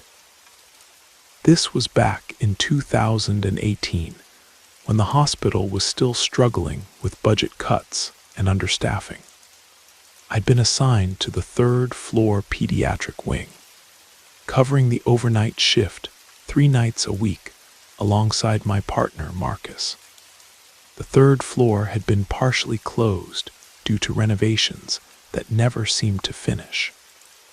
Most nights, we'd only have 4 or 5 rooms occupied out of 30 available. It was eerily quiet up there, with half the fluorescent lights flickering and the old heating system making strange noises through the walls. It was a Tuesday night in November when everything started. The temperature had dropped below freezing, and we only had 2 pediatric patients on the entire floor, both recovering from routine surgeries and sleeping peacefully. Marcus had stepped out to grab coffee from the vending machine downstairs, leaving me alone to monitor the wing. That's when I heard it. A scream, not just any scream, it was the kind that makes your blood run cold, high-pitched and desperate, coming from somewhere deep in the corridor. I immediately ran toward the sound, checking both occupied rooms first. The children were fast asleep, undisturbed. I methodically went through every empty room, turning on lights, checking behind curtains, even looking under beds. Nothing. The scream came again, and this time I was certain it originated from room 23 at the very end of the hall. Room 23 had been empty for months, not just empty, but somehow avoided by the staff. Whenever we needed to place a patient, that room was always skipped over without explanation. I approached the door slowly, my master key trembling in my hand. The room was pitch black, and when I flicked on the lights, it was completely vacant. Just a stripped hospital bed, a single chair, and the lingering smell of industrial disinfectant that never quite masked something else. Something I couldn't identify. I was about to leave when the crying started. It was soft at first, like a child trying to muffle their sobs. Then it grew louder, more desperate. The sound was definitely coming from inside room 23, but the room was empty. I could see every corner, every shadow. There was nowhere for anyone to hide. When Marcus returned 20 minutes later, I was standing in the hallway, listening to the intermittent crying that seemed to echo from behind that closed door. I told him everything, and together we investigated again. As we approached the room, the crying became more distinct. It sounded like a young boy, maybe 6 or 7 years old. Marcus slowly opened the door, and immediately the crying stopped. We searched the room again, even checking the small bathroom and the supply closet. Nothing. The next morning, I was finishing my rounds when one of our patients, a 10-year-old named Tommy who'd been with us for a week after a car accident, asked me about the sad boy. When I asked what he meant, Tommy looked confused. "The little boy in room 23, he said. "He comes to my room sometimes at night. He just stands in the doorway and stares at me. I try to talk to him, but he never answers. Then I see him go back to his room through my window." My heart sank. "Tommy, there's no patient in room 23. His eyes widened. "But I see him every night. He has bandages on his head and his clothes are all torn up. He looks really sad, like he's been crying." I had to tell Dr. Morrison, the night supervisor, what was happening. Dr. Morrison was in his 60s and had worked at St. Mary's for over 30 years. When I finished my story, he was quiet for a long moment. "I was hoping this wouldn't start again," he finally said. He led me to his office and closed the door. What he told me made my blood run cold. In 1997, a 7-year-old boy named David Chen had been brought to St. Mary's after a hit-and-run accident. He'd suffered severe head trauma and was placed in room 23 while his parents maintained a bedside vigil. The boy clung to life for 3 days before succumbing to his injuries. But that wasn't the end of the story. 2 days after David's death, his parents returned to collect his belongings and found the room occupied by another patient, an elderly woman named Mrs. Rodriguez, who'd been admitted for heart surgery. The hospital had been short on beds, and room 23 had been cleaned and reassigned quickly. Mrs. Rodriguez lasted exactly 1 night in that room. She was found the next morning, having suffered a massive heart attack in her sleep. The strange part was her final words to the night nurse. She claimed a little boy had been sitting in the chair beside her bed, watching her sleep. After Mrs. Rodriguez, the room was avoided for months. But eventually, the hospital's financial pressures forced them to use it again. Over the next 5 years, 7 patients were assigned to room 23. All 7 died within 48 hours of their stay, all from sudden cardiac events or unexplained medical complications. The room has been officially closed since 2003, Dr. Morrison explained. But David never left. The cleaning staff refused to go in there alone. Maintenance workers have reported cold spots, strange sounds, and the feeling of being watched. We've had 3 different priests come to bless the room, but nothing changes. He paused, studying my face. What makes this particularly disturbing is that David only seems to appear when we have other children on the floor. It's like he's drawn to them, looking for someone to play with or talk to. The following week, a 5-year-old girl named Emma was admitted to our floor for appendix surgery. She was placed in room 18, just 5 doors down from room 23. Emma was a bright, talkative child who had no fear of the hospital until her second night. I was doing my midnight rounds when I heard Emma crying. I found her sitting up in bed, pointing toward her doorway. "The boy is there again," she whispered. "He wants me to come play with him, but I don't want to. He makes me feel scared." I looked toward the doorway but saw nothing. "What does he look like, Emma?" "He's got short black hair and a big bandage around his head. His clothes are all ripped up and there's dark spots on them. He doesn't talk with his mouth, he talks in my head. He says he's lonely and wants a friend." I stayed with Emma until she fell asleep, but I could feel something in that room with us. The temperature seemed to drop, and I caught glimpses of movement in my peripheral vision. When I finally left her room at 3 in the morning, I saw a small figure standing at the far end of the hallway, near room 23. It was a child, just as Emma had described.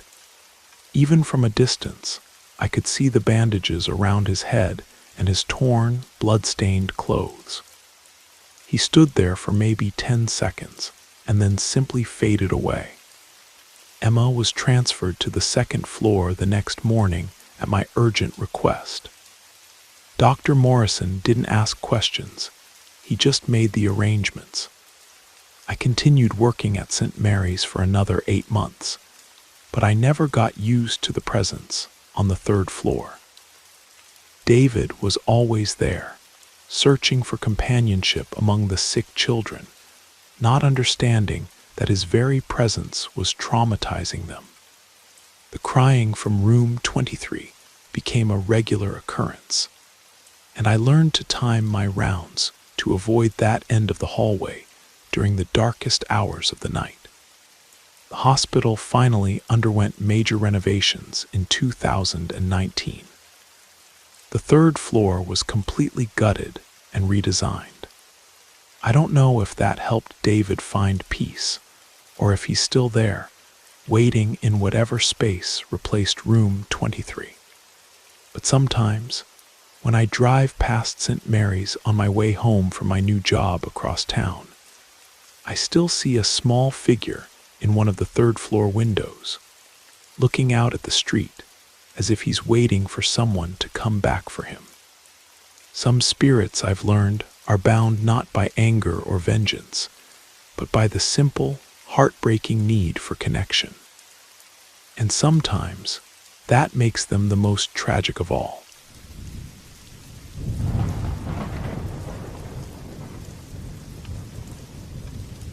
My name is Martha, and I'm a retired nurse who spent 43 years in healthcare. This story takes place during one of the darkest periods of my career, when I was temporarily assigned to Sacred Heart Hospital in rural New Mexico back in 1996. Sacred Heart was a small, aging facility that served the scattered communities in the high desert. The hospital had been built in the 1930s by an order of Catholic nuns and still maintained much of its original architecture. Long, echoing corridors, high ceilings, and thick adobe walls that seemed to hold secrets in their shadows. I'd been transferred there during a staffing crisis. The hospital was severely understaffed, operating with just 5 nurses total and struggling to provide round-the-clock care. Most nights, only 2 of us worked the entire facility, myself and another nurse named Rosa, who'd been there for over 20 years. The building itself felt oppressive. During the day, it was merely old and rundown, but at night, it transformed into something else entirely. The fluorescent lights hummed and flickered constantly, casting irregular shadows that seemed to move on their own. The heating system wheezed and groaned through pipes hidden in the walls, creating sounds that could easily be mistaken for human voices. My first week passed without incident, though I noticed Rosa seemed nervous during the night shifts. She'd jump at unexpected sounds and constantly checked over her shoulder when walking the corridors.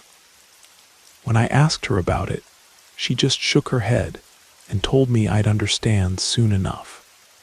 It was my 8th night when I met Mrs. Elena Vasquez.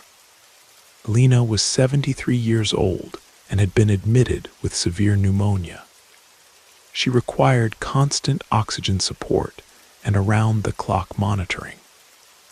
Despite her illness, she was alert and conversational, often telling me stories about her childhood in the mountains surrounding the hospital. At approximately 2:30 in the morning, Elena's call button began flashing urgently. I hurried to her room and found her sitting upright in bed, her eyes wide with terror. Her oxygen cannula had been torn from her nose, and angry red marks encircled her left wrist. "She tried to kill me," Elena gasped, struggling to breathe. "The sister, she came in here and grabbed my wrist. She was squeezing so hard I thought she'd break my bones. When I screamed, she ran away." I immediately replaced her oxygen cannula and examined her wrist. The marks were unmistakable finger impressions, as if someone with large, strong hands had gripped her with tremendous force. But what Elena said next made my blood freeze. "She was wearing the old habits," Elena continued, her voice trembling. "The black robes and veil that covered her whole face, but I could see her eyes through the fabric. They were, wrong, empty, like she was looking at me but not seeing me."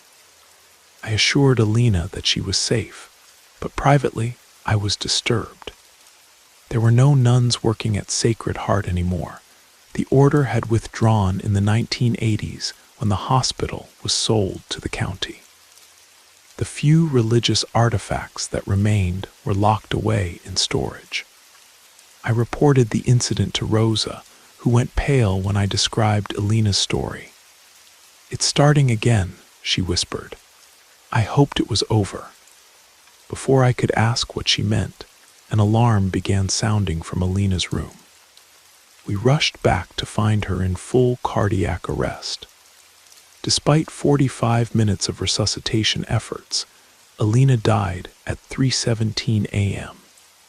The death was officially ruled as complications from pneumonia, but I couldn't forget those marks on her wrist or the terror in her eyes. The next night, I decided to pay closer attention to the hospital's security cameras.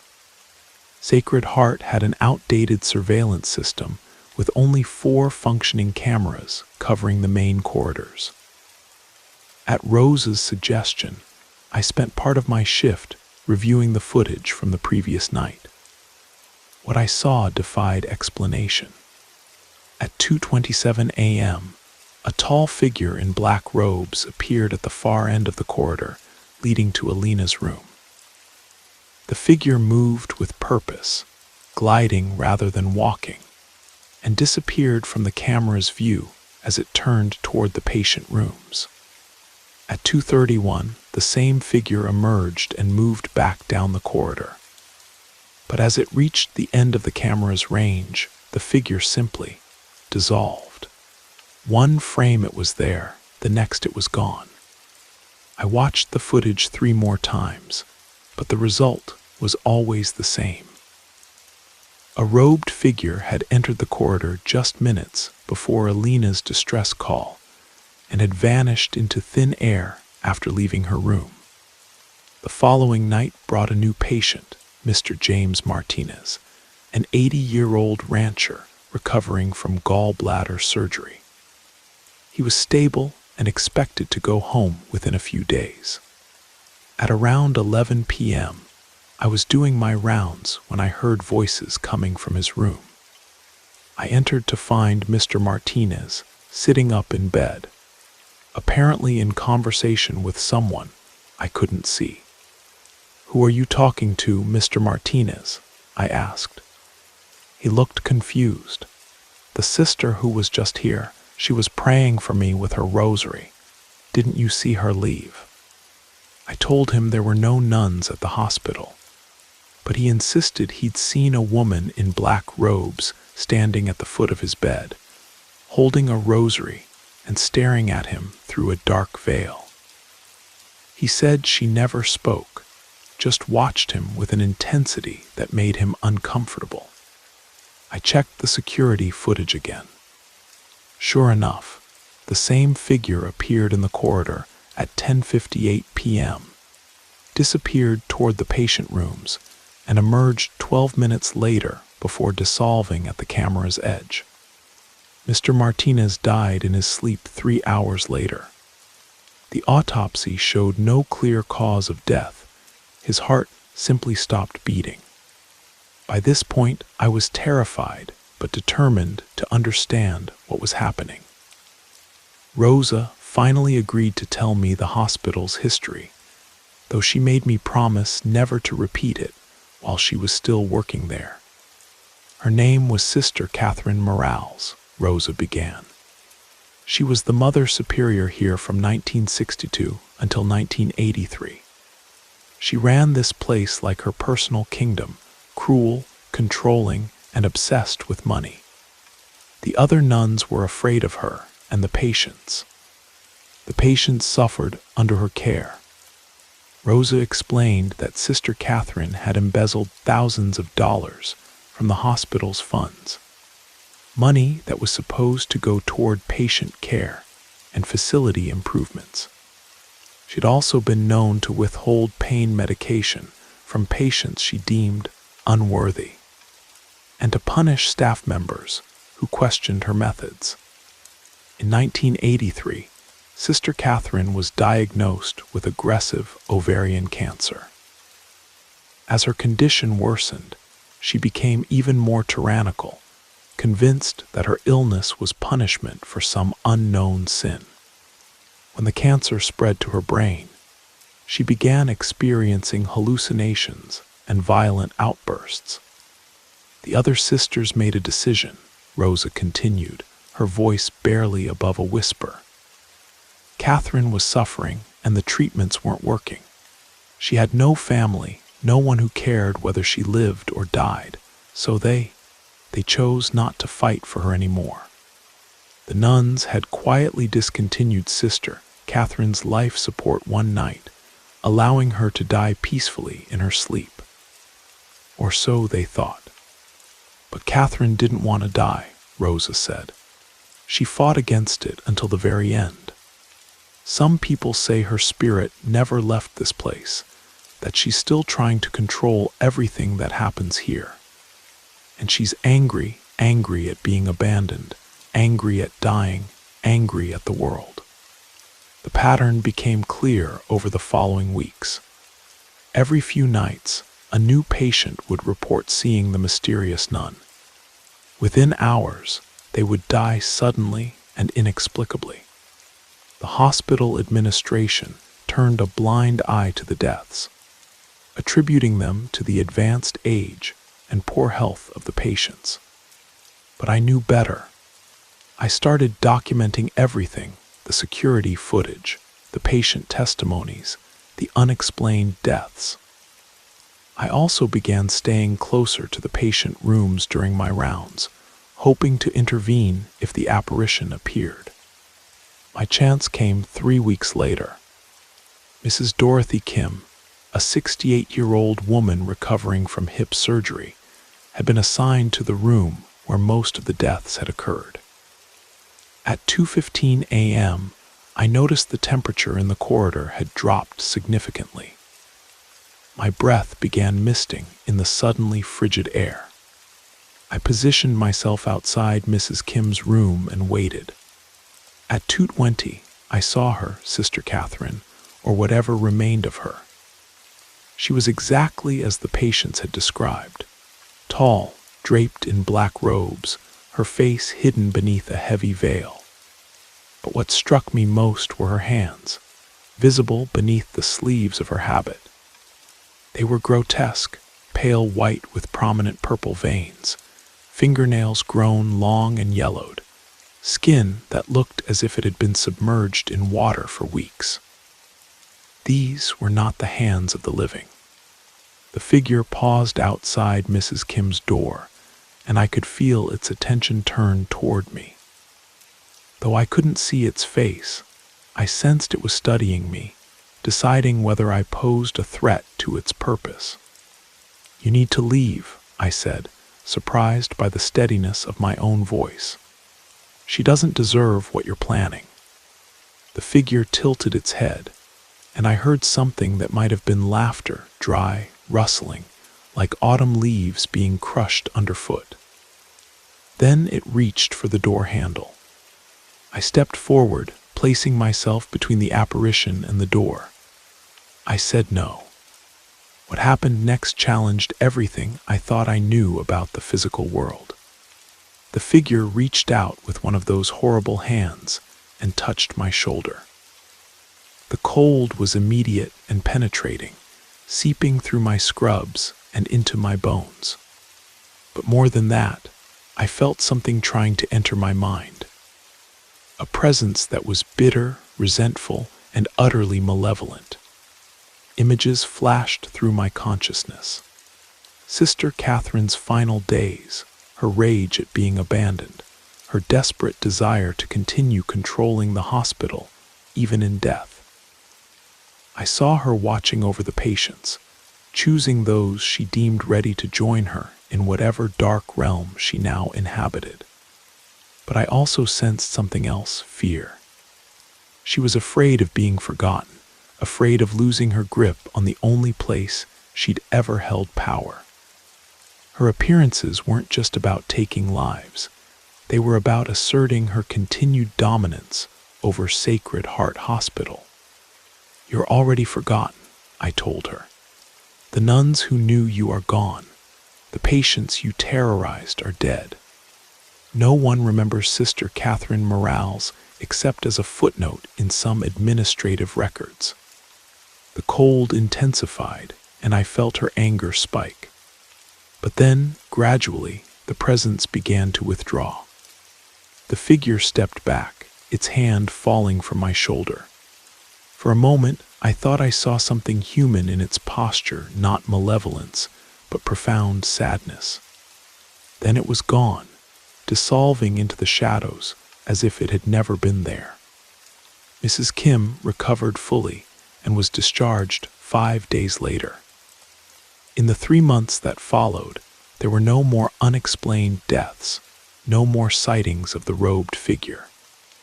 The security cameras captured nothing unusual, and the nighttime temperature in the corridors returned to normal.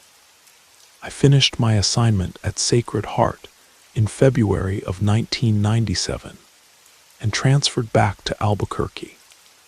Before I left, Rosa told me that the administrative offices had received a donation to completely renovate the hospital's chapel, money that came from an anonymous source, but was exactly the amount that Sister Catherine had embezzled decades earlier. Sacred Heart Hospital closed permanently in 2004, unable to compete with larger medical facilities in the region. The building now stands empty, slowly succumbing to the desert wind and weather. Sometimes I wonder if Sister Catherine finally found peace, or if she's still there, walking the abandoned corridors of her former kingdom, searching for patients who will never come and power she'll never again possess. But I learned something important during my time at Sacred Heart. Some spirits aren't bound to places by love or unfinished business. Some are trapped by their own inability to let go, doomed to repeat the same patterns of control and cruelty that define their lives. And perhaps that, more than any supernatural punishment, is the true horror of their existence.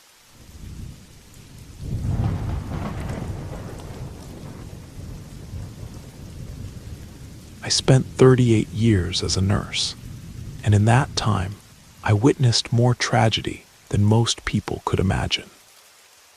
But nothing prepared me for my experience at Riverside Private Medical Center in upstate New York during the winter of 2007. Riverside was an exclusive facility that catered to wealthy patients who could afford private rooms and personalized care. The building itself was elegant, a converted 19th century mansion with only 2 floors, each containing 12 patient suites. The atmosphere was more like a luxury hotel than a hospital, with hardwood floors, crystal chandeliers, and oil paintings lining the corridors. I'd taken the position there because it offered excellent pay and allowed me to work night shifts, which meant I could be home during the day with my teenage daughter. The staff was small but experienced, just 3 nurses per shift, 1 receptionist, and an on-call physician who lived in the converted carriage house on the property. During my first month, I was assigned to care for Mrs. Alina Whitmore, an 82-year-old woman whose kidneys were failing. Mrs. Whitmore came from old money. Her family had owned textile mills throughout New England for generations. Despite her wealth, she was kind and unpretentious, often telling me stories about her late husband and their travels around the world. Mrs. Whitmore's condition was terminal, and her 3 adult children were spending a fortune to keep her comfortable during her final weeks. She'd been at Riverside for almost a month when I met her, and she'd grown increasingly despondent about the financial burden she was placing on her family. "They're good children," she'd tell me during our quiet conversations, "but they're spending their inheritance trying to delay the inevitable. I've lived a full life, 82 wonderful years. maybe it's time to let go. I tried to reassure her that her children wanted to provide the best care possible, but I could see the guilt eating away at her. She'd become withdrawn and barely touched her meals, despite my encouragement. It was a Thursday night in February when I found her. I was making my 11 o'clock rounds, checking on the 6 patients currently staying at Riverside. Mrs. Whitmore's room was at the end of the east wing, in what had once been the mansion's master bedroom. It featured a large bay window overlooking the estate's snow-covered gardens, and a small sitting area with antique furniture. When I entered her room, I immediately knew something was wrong. The bedside lamp was on, but Mrs. Whitmore wasn't in her bed.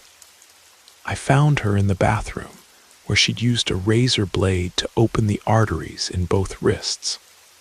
She'd left a handwritten note on her nightstand, apologizing to her children and asking them to donate the money they would have spent on her care to charity instead.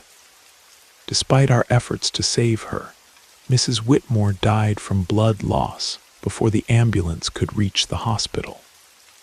Her death was ruled a suicide, and after a brief investigation, her body was released to her family for burial. The incident shook everyone at Riverside.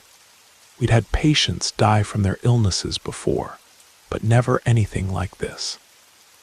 The administration implemented new safety protocols, including more frequent room checks and the removal of any potentially dangerous items from patient suites.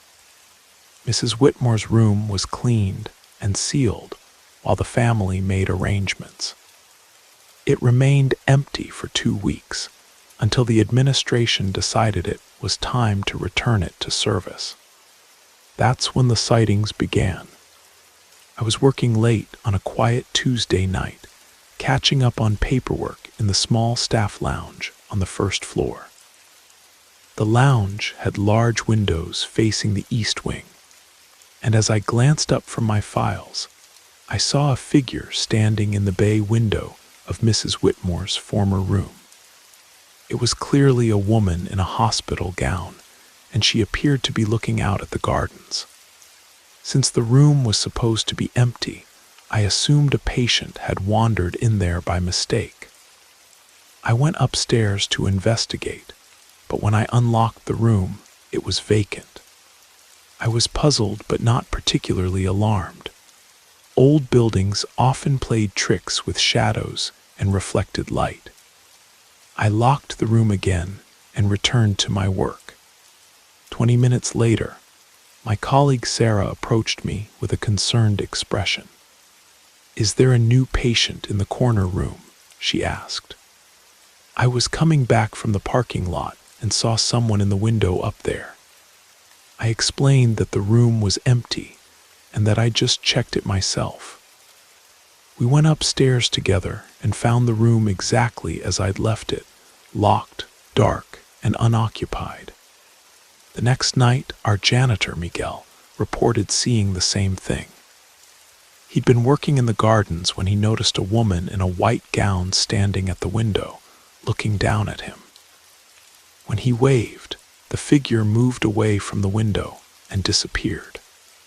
Word of the sighting spread quickly among the staff, and soon everyone was talking about the woman in the window. Some dismissed it as imagination or optical illusions, but the reports kept coming. Patients in nearby rooms began complaining about hearing someone crying in the hallway during the night. The administration finally decided to put the room back into service, hoping that having a living patient there would end the strange occurrences. They assigned it to Mr. Robert Chen, a 74-year-old man recovering from heart surgery. Mr. Chen was a quiet, dignified gentleman who'd made his fortune in real estate development. He was expected to make a full recovery and go home within a week. His room was on the opposite side of the building from Mrs. Whitmore's former suite, so he hadn't heard any of the stories about the mysterious figure.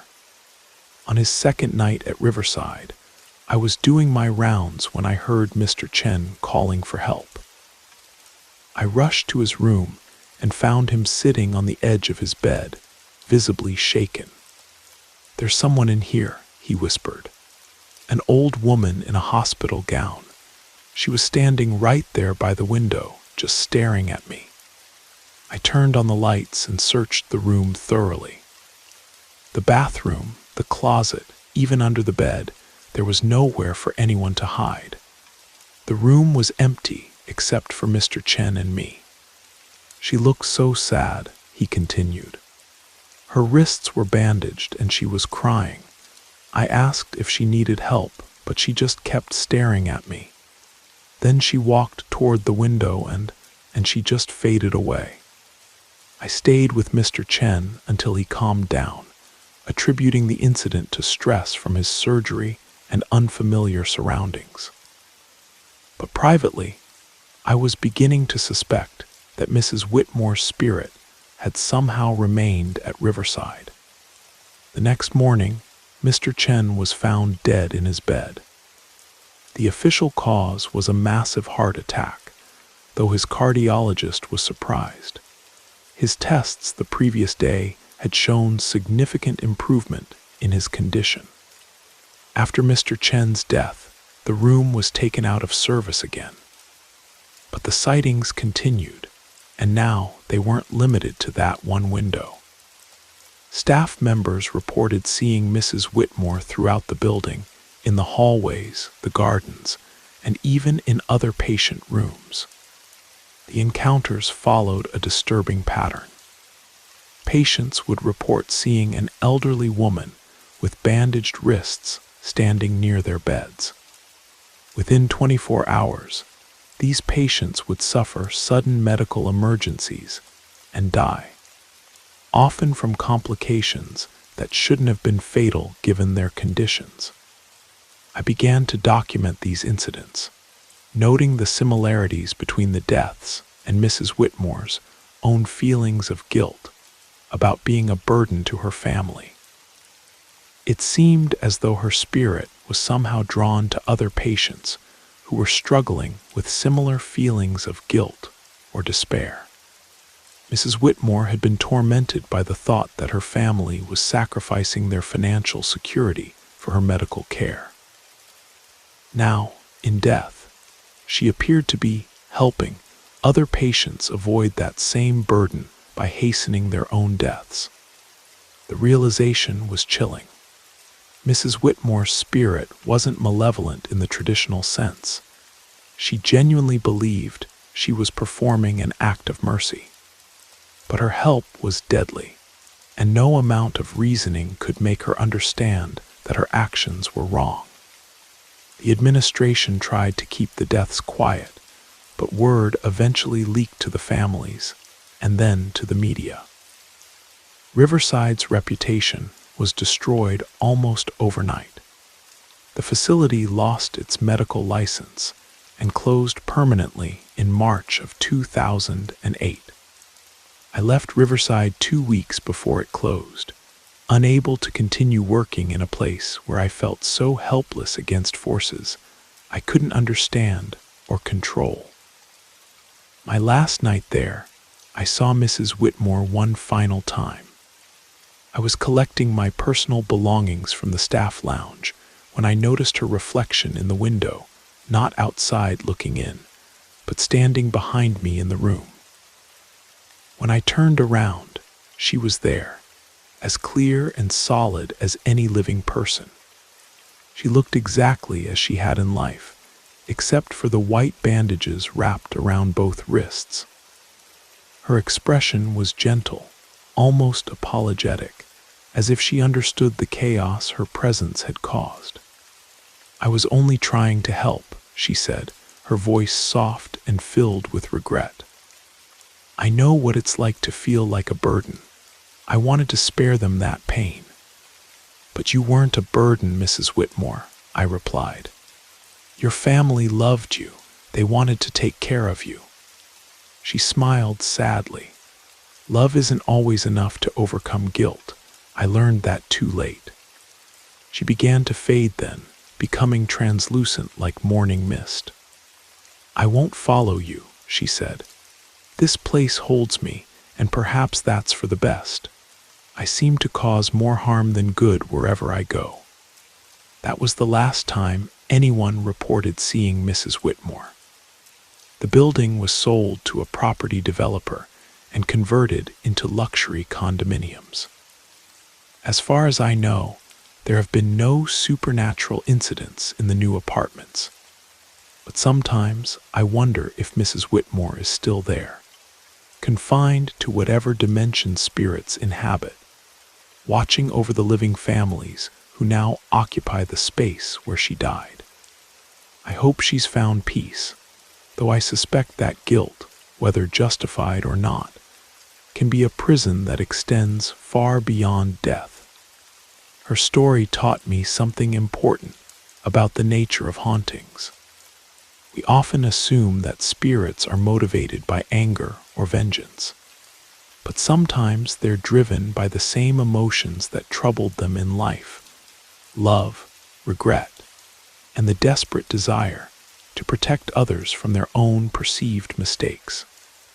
In trying to spare others the burden she felt she'd placed on her own family, Mrs. Whitmore became a burden herself, a tragic irony that I suspect she never fully understood, even in death.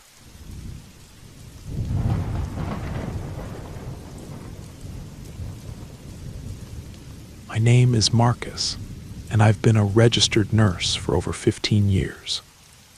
Born and raised in Chicago, I thought I'd seen everything the medical field had to offer, until I transferred to St. Catherine's Medical Center in downtown Detroit in early 2018.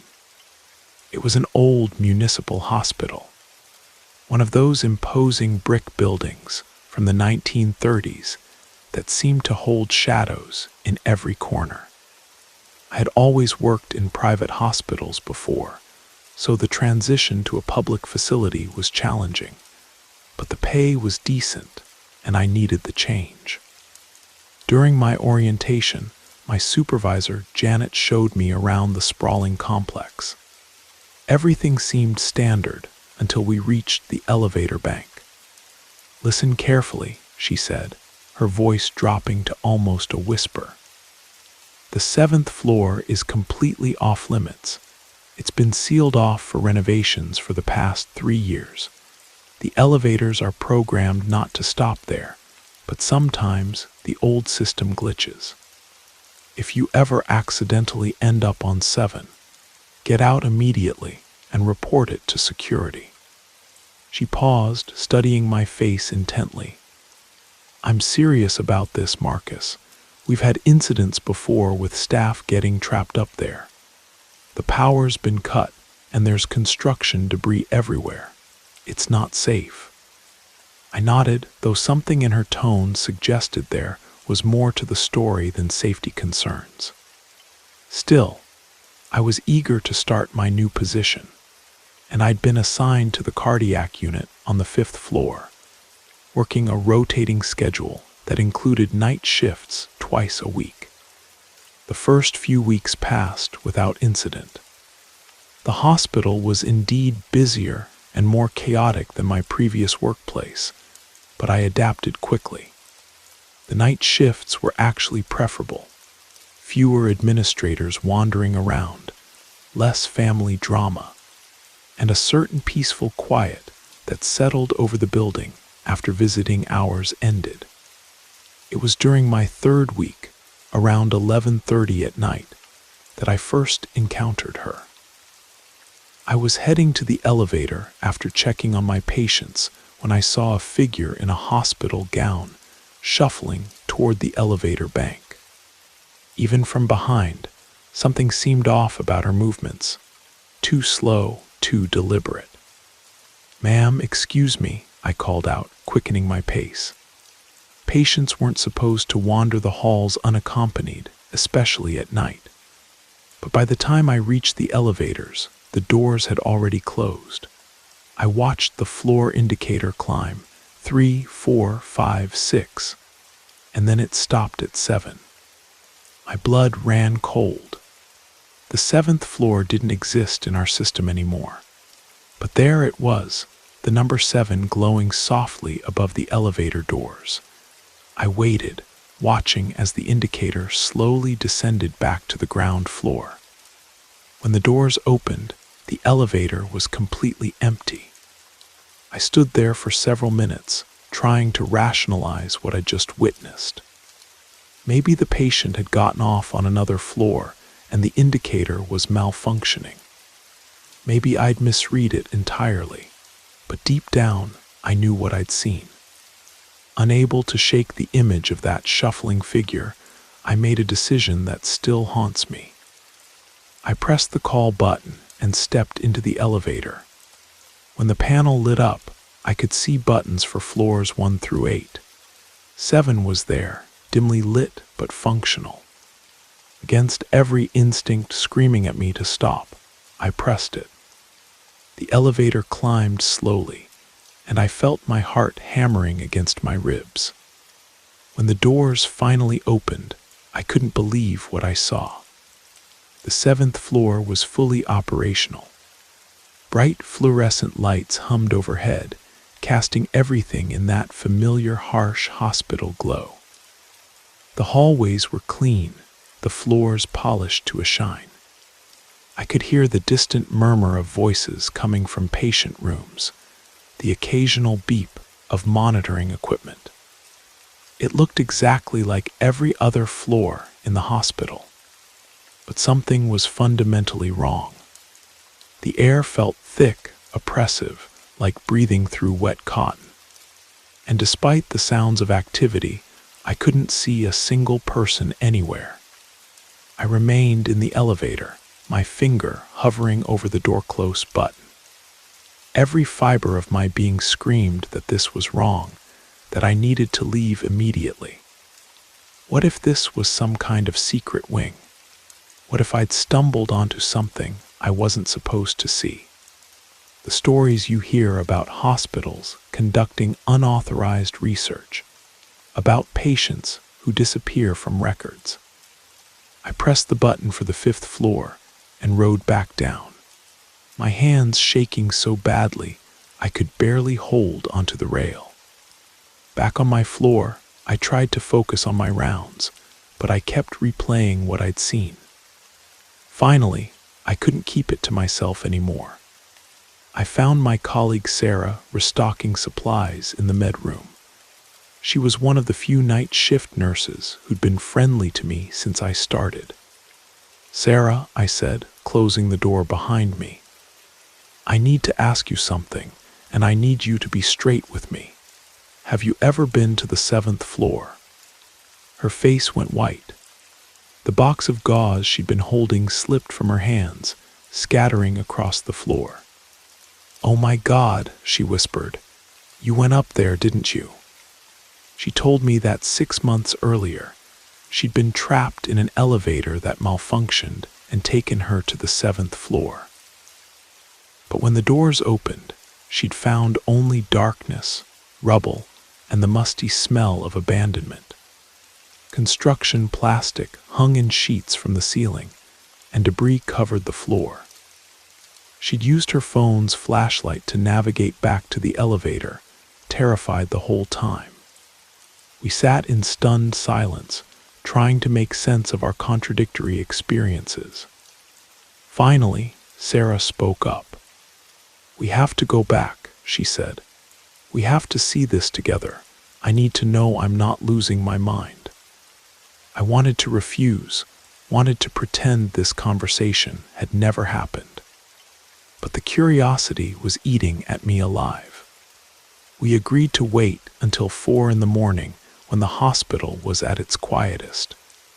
At exactly 4 a.m., we met at the elevator bank. The corridors were empty except for the distant hum of machines and the occasional page over the intercom system. We stepped into the elevator together, and I pressed 7.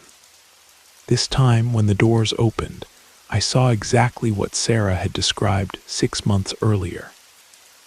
The 7th floor was a construction zone frozen in time. Plastic sheeting hung everywhere like ghostly curtains. Debris littered the floor, chunks of drywall, broken ceiling tiles, coils of electrical wire. The air smelled of dust and decay, and the only light came from our elevator car. "This is impossible," I muttered, stepping out onto the debris-covered floor. Sarah followed reluctantly, her phone's flashlight beam dancing across the destruction. "I swear to you," I said, 3 hours ago this place was fully lit and operational." I could hear voices, equipment beeping. "I believe you," Sarah said, but I could hear the uncertainty in her voice. That's when things took a turn for the worse. I reached over to press the elevator call button, but nothing happened. The doors had closed, and the elevator had descended without us. We were trapped on the 7th floor with no way down and no way to call for help. The silence was oppressive. Not just quiet, a complete absence of sound that seemed to press against our eardrums. Sarah tried using the emergency phone mounted near the elevator, pressing the button repeatedly. Come on," she muttered. Finally, a voice crackled through the speaker. "Security desk." "Thank God," Sarah said. "This is Sarah Chen from the 5th floor. We're trapped on the 7th floor and need immediate assistance. The elevator malfunctioned and left us up here." There was a long pause, then a woman's voice, high and strangely amused. "Oh, you'll be just fine up there. Don't worry about a thing." The line went dead. Sarah and I looked at each other in growing panic. She tried her cell phone, but there was no signal. Mine was dead. I'd forgotten to charge it during my shift. Minutes crawled by. Then we heard it, a sound that made my blood freeze in my veins. Footsteps. Slow, deliberate footsteps coming from somewhere deep in the construction zone. "Someone else is up here," I whispered. Sarah grabbed my arm. "That's impossible. This floor has been sealed for years." The footsteps were getting closer, accompanied by a scraping sound, like something heavy being dragged across the debris-covered floor. Sarah turned on her phone's flashlight and swept it across the hallway. That's when we saw her. A woman in a hospital gown, her hair matted and stringy, was crawling toward us through the debris. Her legs appeared to be twisted at unnatural angles, forcing her to drag herself along with her arms. Her face, God, her face was wrong somehow.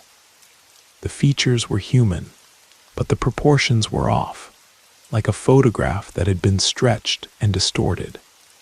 Sarah screamed and dropped her phone. The flashlight beam spun wildly as the device clattered across the floor, casting moving shadows that made the approaching figure look even more nightmarish. I lunged for the elevator buttons, pressing every one I could reach.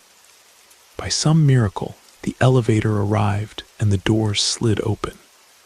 We dove inside, Sarah sobbing as I hammered the button for the ground floor.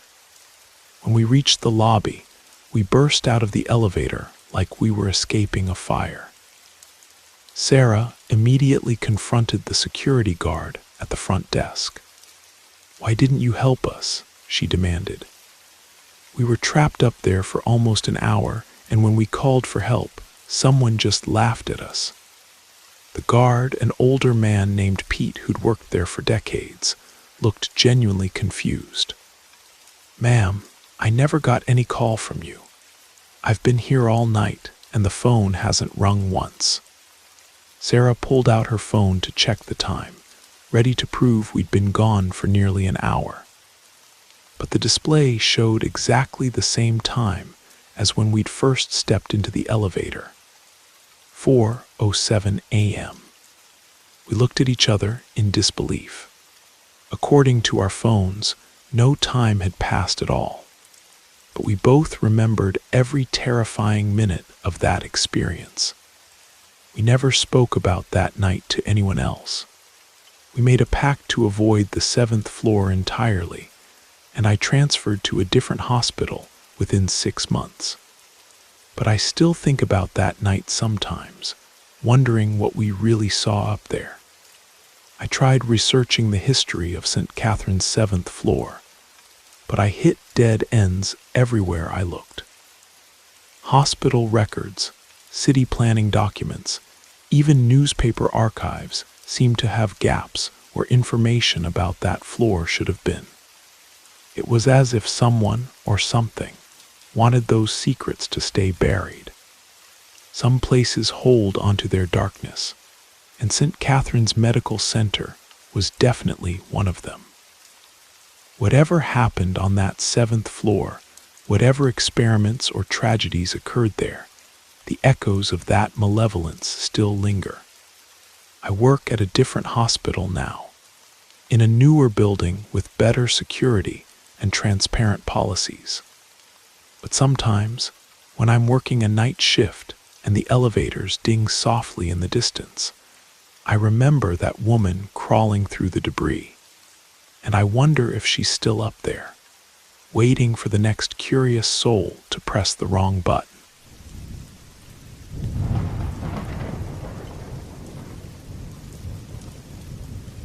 My name is David, and I've been working as a registered nurse for 12 years now. I started my career at Providence General Hospital in Baltimore, one of those old brick buildings that has seen decades of medical history. It was my first job out of nursing school back in 2011, and I was both excited and terrified to begin working in such a prestigious institution. Providence General had a reputation for handling the most complex cases in the city. The building itself dated back to the 1920s, with long corridors lined with tall windows, and that distinctive smell of industrial disinfectant that seems to seep into the very walls of old hospitals. My first few weeks were a whirlwind of learning protocols, memorizing layouts, and getting accustomed to the intense pace of hospital life. The senior nurses were helpful but demanding, and I quickly learned that there was no room for error when lives were on the line. It was during my 3rd week that I first encountered him. I was assisting Dr. Rodriguez in a particularly complicated appendectomy. The patient was a middle-aged construction worker who'd waited too long to seek treatment, and his appendix had already ruptured. Dr. Rodriguez was working frantically to clean out the infection, while I managed the surgical instruments alongside 2 other nurses. "David, I need the hemostatic forceps," Dr. Rodriguez called out without looking up from the patient. I turned to the instrument table to retrieve what he needed. As I reached for the forceps, I caught sight of a man standing in the corner of the operating room near the door. He was tall and thin, wearing a white coat with a stethoscope draped around his neck. His hair was dark and slicked back in an old-fashioned style that seemed out of place. What struck me as odd was that he wasn't scrubbed in. He was just standing there, watching the procedure with an intense, almost predatory focus. His eyes were fixed on the patient with an expression I couldn't quite read. "David," Dr. Rodriguez's sharp voice snapped me back to attention. "The forceps." I grabbed the instrument and handed it over, but when I glanced back toward the corner, the man was gone. It had been maybe 10 seconds, not nearly enough time for someone to properly exit through the surgical suite's airlock system. After the surgery ended successfully, I approached one of the other nurses, Maria, who'd been in the room with us. "Maria, did you see that doctor who was observing the surgery? The tall guy with dark hair." She looked at me with confusion. "What doctor?" "It was just us, Dr. Rodriguez, and the anesthesiologist. Nobody else was authorized to be in there." "But I saw him clearly," I insisted. "He was standing right by the door, Maria shook her head. David, you must have imagined it.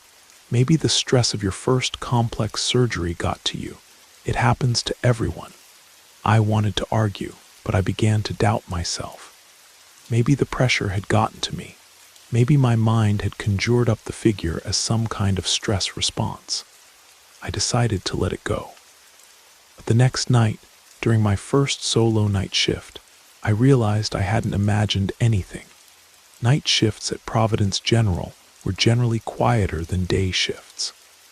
Visiting hours were over, the administrative staff had gone home, and the hospital settled into a different rhythm. I actually preferred the nighttime atmosphere. It allowed me to focus more intensively on patient care without the constant interruptions of the day shift. I was making my rounds around midnight when I stopped to check on Mrs. Patterson, a 62-year-old woman who'd been admitted for kidney problems. She'd been at the hospital for almost 2 weeks, and we'd developed a friendly rapport. She was usually cheerful despite her illness, always asking about my family and sharing stories about her grandchildren. But when I entered her room that night, she looked terrified. Her normally bright eyes were wide with fear, and she was sitting rigidly upright in her bed. "Mrs. Patterson, are you all right?" I asked, immediately checking her vitals monitor. "David, thank goodness you're here," she said, her voice trembling. "There was a doctor in here about 20 minutes ago. I've never seen him before, and he frightened me." I sat down in the chair beside her bed. "What happened? What did he do?" "That's just it. He didn't do anything. He just stood there in the doorway, staring at me. I kept asking who he was, if he was one of my doctors, but he never said a word. He just stood there for the longest time, watching me with these cold eyes. Then he turned and walked away without saying anything." My stomach dropped as she began describing him. Tall, thin, dark hair slicked back, wearing an old-fashioned white coat. It was the same man I'd seen in the operating room. "Can you describe him in more detail?" I asked, trying to keep my voice calm. As she provided more specifics, I became certain it was the same person. But this time, I knew I hadn't imagined it. "Don't worry, Mrs. Patterson," I said, though I was far from confident myself. "He was probably just one of the residents making late rounds. Sometimes the newer doctors aren't great with bedside manner." She didn't look convinced. "David, I've been in hospitals before. That man. There was something wrong about him. Way he looked at me, like I was some kind of specimen in a jar." I stayed with her until she fell asleep, but my mind was racing. 2 sightings of the same mysterious doctor couldn't be a coincidence. Around 3 in the morning, I went down to the hospital's small cafeteria to grab some coffee. I found 2 of my colleagues, Jennifer and Patricia, sitting at a corner table looking unusually serious. "Hey, you 2 look like you've seen a ghost," I said, trying to lighten the mood as I joined them. Jennifer looked up at me with wide eyes. "David, you mentioned seeing a strange doctor the other night, right? In the OR." "Yeah, why?" Patricia leaned forward. "Because I just had the weirdest experience. I was doing my rounds on the 3rd floor when I saw a man in a white coat standing at the end of the hallway. He looked completely out of place. His coat was too long, almost vintage-looking, and he had this old-fashioned hairstyle." She paused, taking a shaky sip of her coffee. "I called out to him, asked if he needed help finding something, but he just turned and walked toward the dead-end corridor by the east wing. You know, where there's just that big window overlooking the parking lot." I nodded. I knew the area she was talking about, so I followed him because I was concerned. But when I got to the end of the hallway, he was gone. "David, there's no way out of that corridor except back the way we came. And we're on the 3rd floor. It's a 30-foot drop to the pavement below," Jennifer added. "And that's not the strangest part. Tell him about Mr. Kowalski." Patricia's face paled. "One of my patients, Mr. Kowalski, he has Alzheimer's, somehow got out of his room around the same time." When I found him wandering in the hallway, he was absolutely terrified. He kept saying, "The bad doctor wants to hurt me. I have to get away from the bad doctor." The three of us sat in silence for a moment, processing the implications.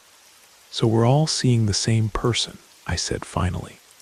"It seems that way," Jennifer replied. "The question is, who is he?" Over the following weeks, the sightings continued. Almost every night shift brought new reports from patients about a mysterious doctor who would appear in their doorways, never speaking, just watching them with those cold, predatory eyes. The night staff began to dread coming to work, and several nurses requested transfers to day shifts. It was Dr. Williams, one of the younger attending physicians who was friendly with the nursing staff, who finally provided us with answers we weren't sure we wanted to hear. "You guys need to see this," he said one evening, approaching us with a manila folder. "I did some research into your mystery doctor." He opened the folder and pulled out a photocopy of an old newspaper clipping. The headline read, "Providence General Doctor Dies in Prison Scandal." "Is this him?" Dr. Williams asked, pointing to a black and white photograph accompanying the article. My blood ran cold. It was definitely the same man, the angular face, the dark hair, the intense eyes that seemed to bore right through you, Doctor. Williams continued reading from the article. Dr. Edmund Marsh worked in the psychiatric wing of Providence General from 1948 to 1956. He was arrested and convicted of conducting unauthorized psychological experiments on patients without their consent. According to the investigation, he would visit patients at night, subjecting them to various forms of psychological torture under the guise of revolutionary treatment methods. The article went on to detail how Dr. Marsh had been sentenced to 40 years in prison, but had committed suicide in his cell after serving only 3 months. The really disturbing part, Dr. Williams added, is that several patients died during his experiments. The hospital covered it up for years until a whistleblower nurse came forward. We all stared at the photograph in horrified silence. Finally, Jennifer spoke up. "So he's still here, still making his rounds." "It seems that way," Dr. Williams replied. "And based on the historical accounts, his intentions were never good. I worked at Providence General for 2 more years after that revelation, and the sightings never stopped. If anything, they became more frequent. Every patient who was admitted would eventually report seeing the mysterious doctor. Some were more sensitive to his presence than others, but children and elderly patients seemed particularly affected. Administration never acknowledged the situation officially, but they started scheduling more security guards for the night shifts and installed additional lighting in the hallways. It didn't help. Dr. Edmund Marsh continued his eternal rounds, terrifying patients and staff alike. I finally transferred to a newer hospital across town, but I still keep in touch with some of my former colleagues. They tell me that Dr. Marsh is still there, still appearing in doorways, still watching patients with those cold, predatory eyes that seem to see right through to your soul. Some places never let go of their darkest inhabitants, and Providence General Hospital is definitely one of them. Whatever drove Dr. Marsh to torment patients in life seems to compel him to continue his twisted work in death. I work at a modern facility now, with bright LED lighting and state-of-the-art security systems. But sometimes, during those quiet night shift hours when I'm making my rounds, I catch myself checking the corners of patient rooms, half expecting to see a tall figure in an old-fashioned white coat, watching and waiting with those terrible, knowing eyes.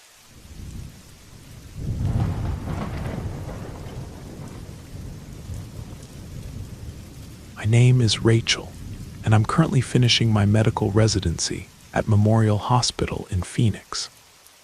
What I'm about to share happened during my second year, when I was assigned to work rotating shifts that could stretch up to 24 hours straight.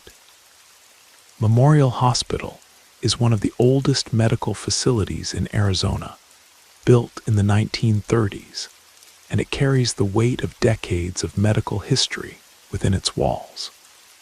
During my time there, Memorial served as the primary facility for handling the most severe cases in the county. The hospital had expanded over the years, adding new wings and modernizing equipment, but the original building remained largely unchanged, with its long corridors, high ceilings, and that distinctive architecture from a bygone era. When I first started my rotation at Memorial, 2 residents who'd been there longer, Alex and Maria, took me under their wing. They were both in their final year and had seen pretty much everything the hospital had to offer. "Rachel," Alex said during my first week, "there are a few things about this place you should know. Memorial has quirks. You'll hear things, see things that don't quite make sense. Just go with it and try not to let it get under your skin." Maria nodded in agreement. "The night shifts are the worst, especially when you're working near the old morgue or the closed-off sections. Stay focused on your patients and don't go investigating every strange sound you hear." At the time, I thought they were just trying to spook the new resident. Medical school doesn't prepare you for the psychological aspects of working in an old hospital, where death and suffering have soaked into the very foundations of the building. I figured they were just preparing me for the general eeriness that comes with late-night hospital work. My first few weeks passed without incident. The work was exhausting but rewarding, and I was gaining valuable experience with complex cases. The attending physicians were demanding but fair, and I felt like I was finally hitting my stride as a medical professional. It was during my 4th week that I had my first real encounter with Memorial's darker side. I was leaving the hospital around 2 in the morning after a particularly brutal shift. The parking structure was poorly lit, with only a few functioning streetlights casting long shadows between the cars. As I walked toward my car, I heard something that made me stop dead in my tracks: banging. Loud, rhythmic banging coming from somewhere above me. I looked up toward the old wing of the hospital, a section that had been closed off for renovations for the past several years. The windows on the upper floors were dark, but I could clearly see movement behind one of them. Someone was inside, pounding frantically on the glass. My first instinct was panic. Someone was trapped up there, possibly a patient who'd wandered off or a maintenance worker who'd been locked in accidentally. I fumbled for my phone, ready to call security, when I realized something that chilled me to the bone. That section of the hospital hadn't just been closed for renovations. It was the old COVID overflow wing from 2020 and 21. During the worst months of the pandemic, when the hospital was overwhelmed with patients, they'd converted that entire wing into isolation units. Hundreds of people had died up there, alone and cut off from their families. The banging continued, desperate and frantic, like someone fighting for their life. I ran back into the hospital and found the night security guard, an older man named Carlos who'd worked at Memorial for over 20 years. "Carlos, there's someone trapped in the old COVID wing," I said, out of breath from running. "I can see them banging on the windows." Carlos looked at me with a mixture of sympathy and resignation.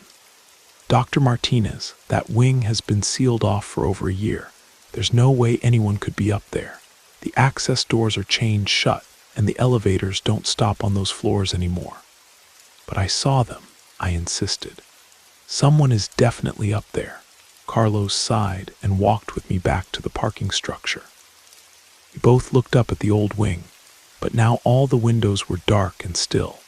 "Dr. Martinez," Carlos said gently, "you're not the first person to report hearing things from up there. It's been happening since they closed that wing.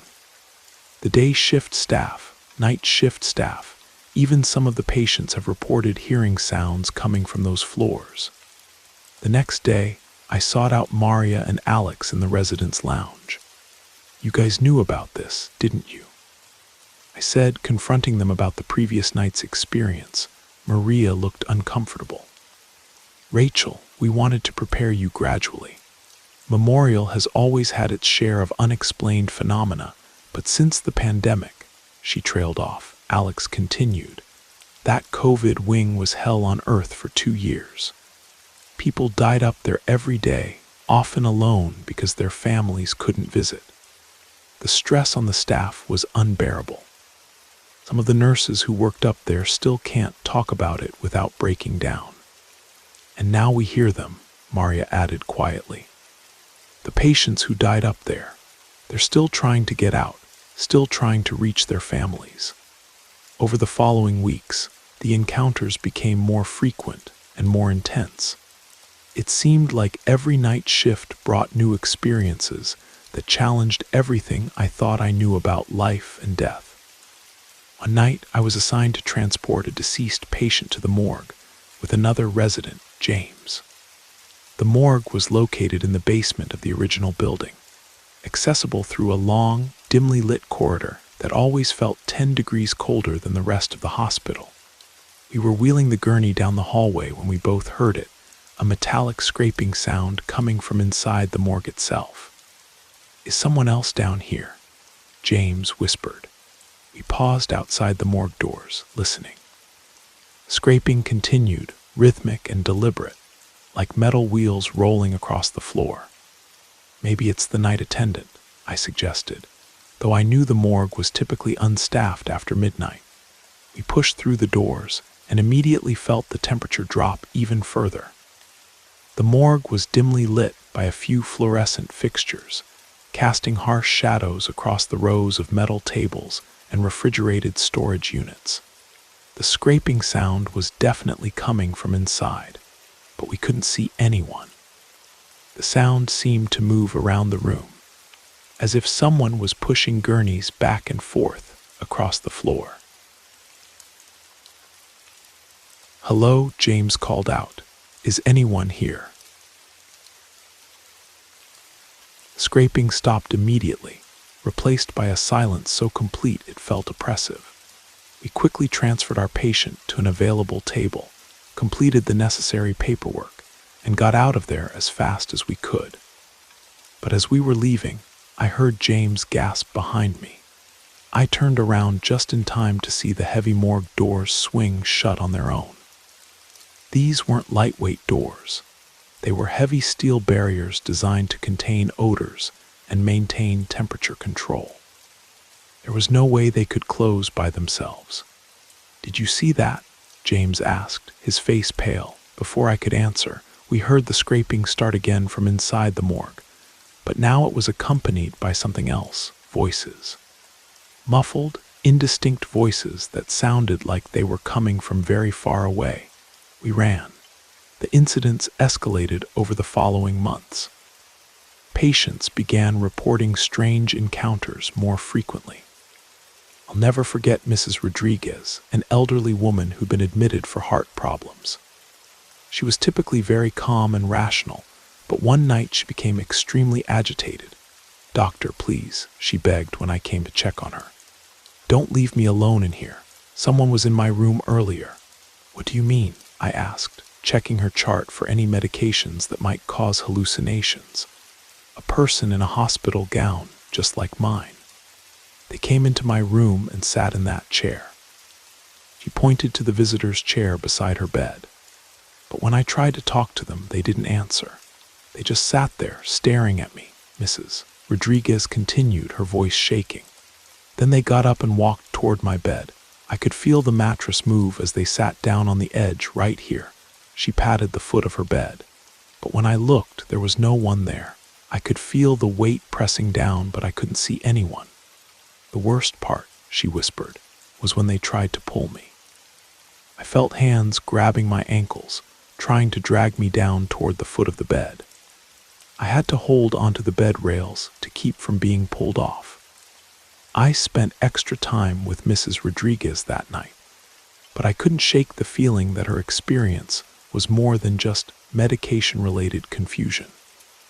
Her vital signs showed she'd been genuinely terrified, and there were no drugs in her system that would cause that type of specific hallucination. But the most disturbing incident happened near the end of my rotation. I was working a night shift and decided to step outside for some fresh air. The hospital had a small courtyard between the main building and the old COVID wing, and I often went there to clear my head during difficult shifts. As I was walking across the courtyard, I heard something that made my blood freeze in my veins. It was a voice, clear and distinct, coming from the sealed COVID wing above me. "Help me. Please, someone help me. I can't get out." The voice was followed by others, a chorus of desperate pleas echoing from the empty building. "Let me see my family.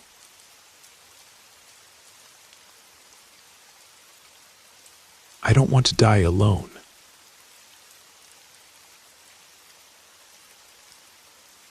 Please, somebody help us."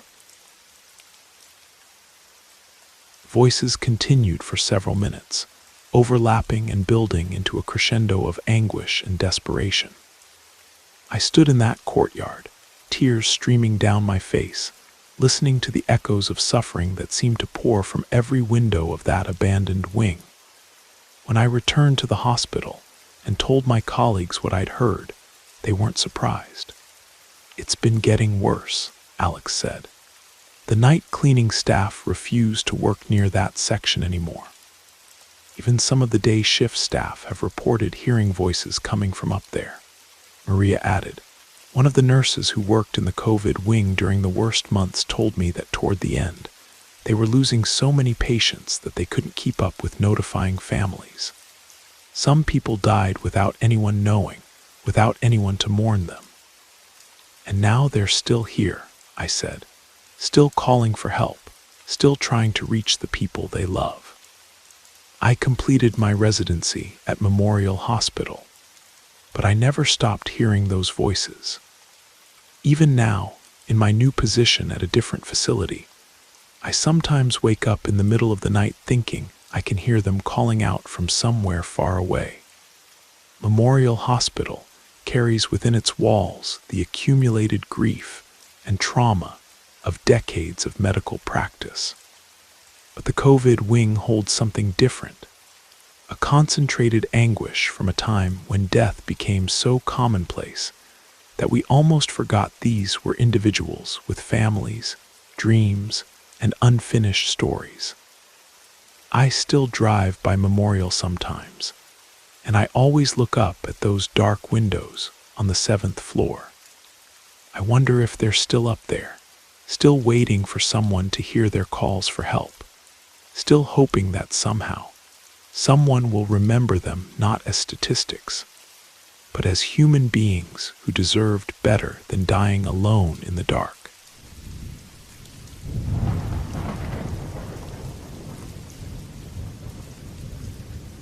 I want to share an experience that was not only traumatic and heartbreaking, but also terrifying and sinister.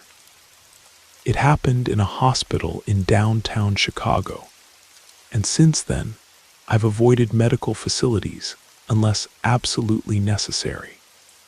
I never imagined that what I witnessed could be real, and I spent months refusing to accept what my eyes had seen. It occurred in 2012, the year I had just graduated with my degree in clinical psychology. The graduation ceremony was spectacular, immortalized in photos, videos, and unforgettable moments that would be forever etched in my memory. It was one of the happiest days of my life. But shortly after that celebration, my younger brother was admitted to Northwestern Memorial Hospital due to an illness he had been battling for years. That boy was the light of my eyes, my reason for living, my everything. When they said someone needed to stay with him for several nights, I immediately volunteered without hesitation. I didn't care how many weeks it would take. The tests were going to take some time, and they said that due to the delicate circumstances, they needed to slightly increase the dosage of his treatment medications. He seemed fine, smiling, joking with me, and laughing at my terrible jokes just to make me feel better. I had brought my laptop so we could watch movies at night to help him fall asleep if he got bored. Nothing more was going to last until dawn so I could get some sleep myself. When he closed his eyes, then I was the one who got bored. One night I left his room and stayed near the hallway in an area where some nurses worked on computers. I struck up a conversation with one of them who was sitting apart from the others. She asked what I did for work, and the main topic became that I had recently graduated as a clinical psychologist. We continued chatting until the conversation turned to the room next to my brother's. The nurse told me that a month ago, a child had died suddenly overnight when he was in perfect condition. He had been hospitalized for a simple fracture in his arm and was supposed to be discharged the next day. The family sued the hospital because they insisted that something must have been done to him, and they weren't given a logical explanation for what had occurred. But the situation was more than delicate because the security cameras didn't capture anything out of the ordinary. No one had entered his room that night, and he was just waiting for Dawn to leave. I could see a bit of fear in her eyes regarding the inexplicable event. Then she made a comment that maybe the rumors circulating on the internet were true. I didn't hesitate to ask her what rumors she was referring to, but then another nurse arrived saying they needed her, and she had to leave. When I returned to the room where my brother was, I saw a child standing beside him, and I froze completely. You might wonder why I would be afraid of seeing an innocent child talking to my little brother. Well, the reason is that the nurse had shown me a photo of the little boy who had died, and it was him. There he was in front of me, stroking my brother's head. I immediately turned around to open the door and alert the nurses, but it strangely wouldn't open. It was as if it were stuck, and it became impossible for me to open it. The same child told me not to try, that only he could open the door. Then he left my brother alone, walked toward me, and told me that she would come for my brother this week. He warned me that nothing could be done about it, and said he was sorry it had to be this way. I watched him walk away, opening the door that I couldn't open. I followed him instantly, but he was nowhere to be found. It was as if the earth had swallowed him, and it was evident that no one else had managed to see him. Something told me that was the case, and I didn't investigate what was obvious. I immediately started researching online and found a forum that talked about that same hospital where I was located. Everyone affirmed that there were rumors of some people claiming to have seen a ghost nurse, one who had died years ago in the hospital while giving birth to her baby, but they didn't succeed. It said that this nurse couldn't transcend and seeks comfort in children, which is why she was commonly seen by infants and the occasional adult. I was filled with fear reading that. I didn't want my brother to experience something horrible in that hospital and have to endure the terror of seeing a ghost. So the next day, I did everything I could to request my brother's transfer. Even my parents came to the hospital to support me, but they said it was impossible. It couldn't happen. The treatment was having the expected results, and changing it so suddenly would cause damage to my brother's health, and they couldn't afford that luxury.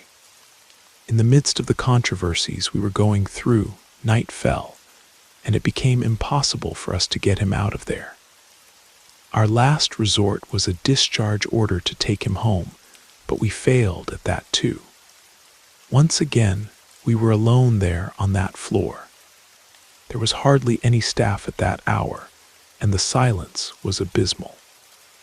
I could only hear the worrying sound of the machine monitoring his vital signs.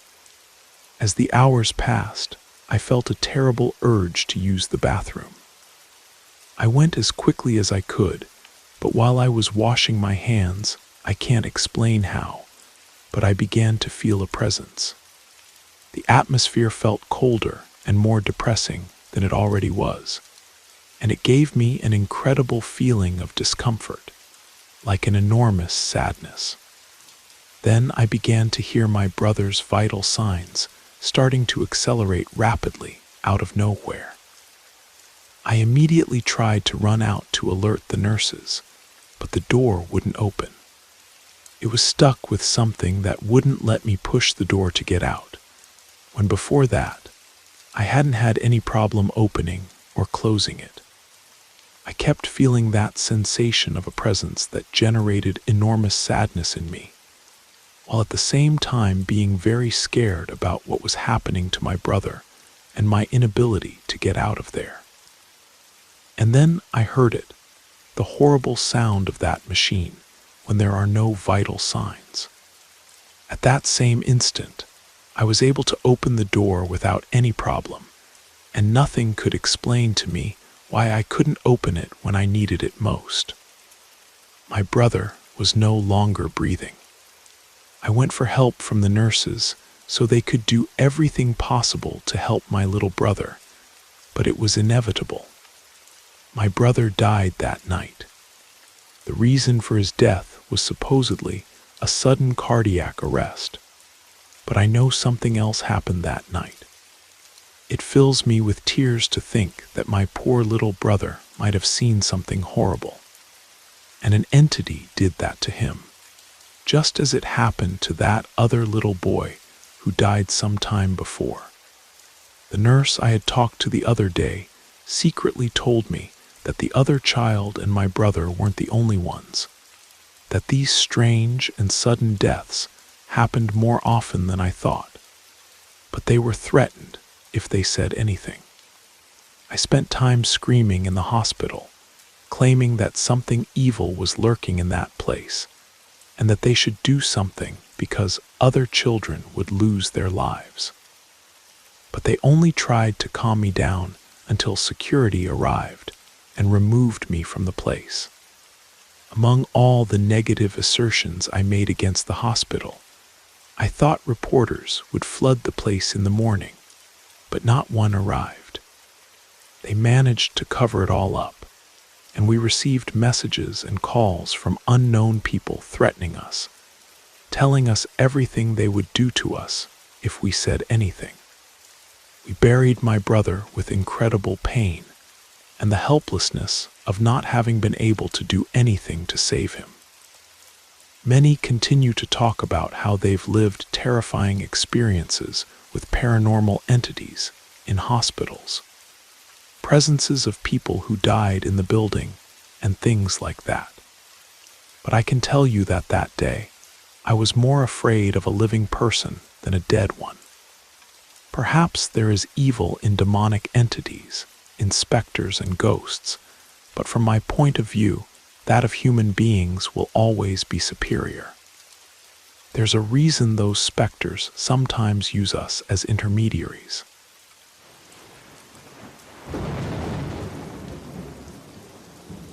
You made it to the end of the stories. That means it's the perfect time to subscribe so you don't miss future episodes. And if you haven't already, leave a like and drop a comment. I'd love to hear your thoughts. Have a great time relaxing, and good night.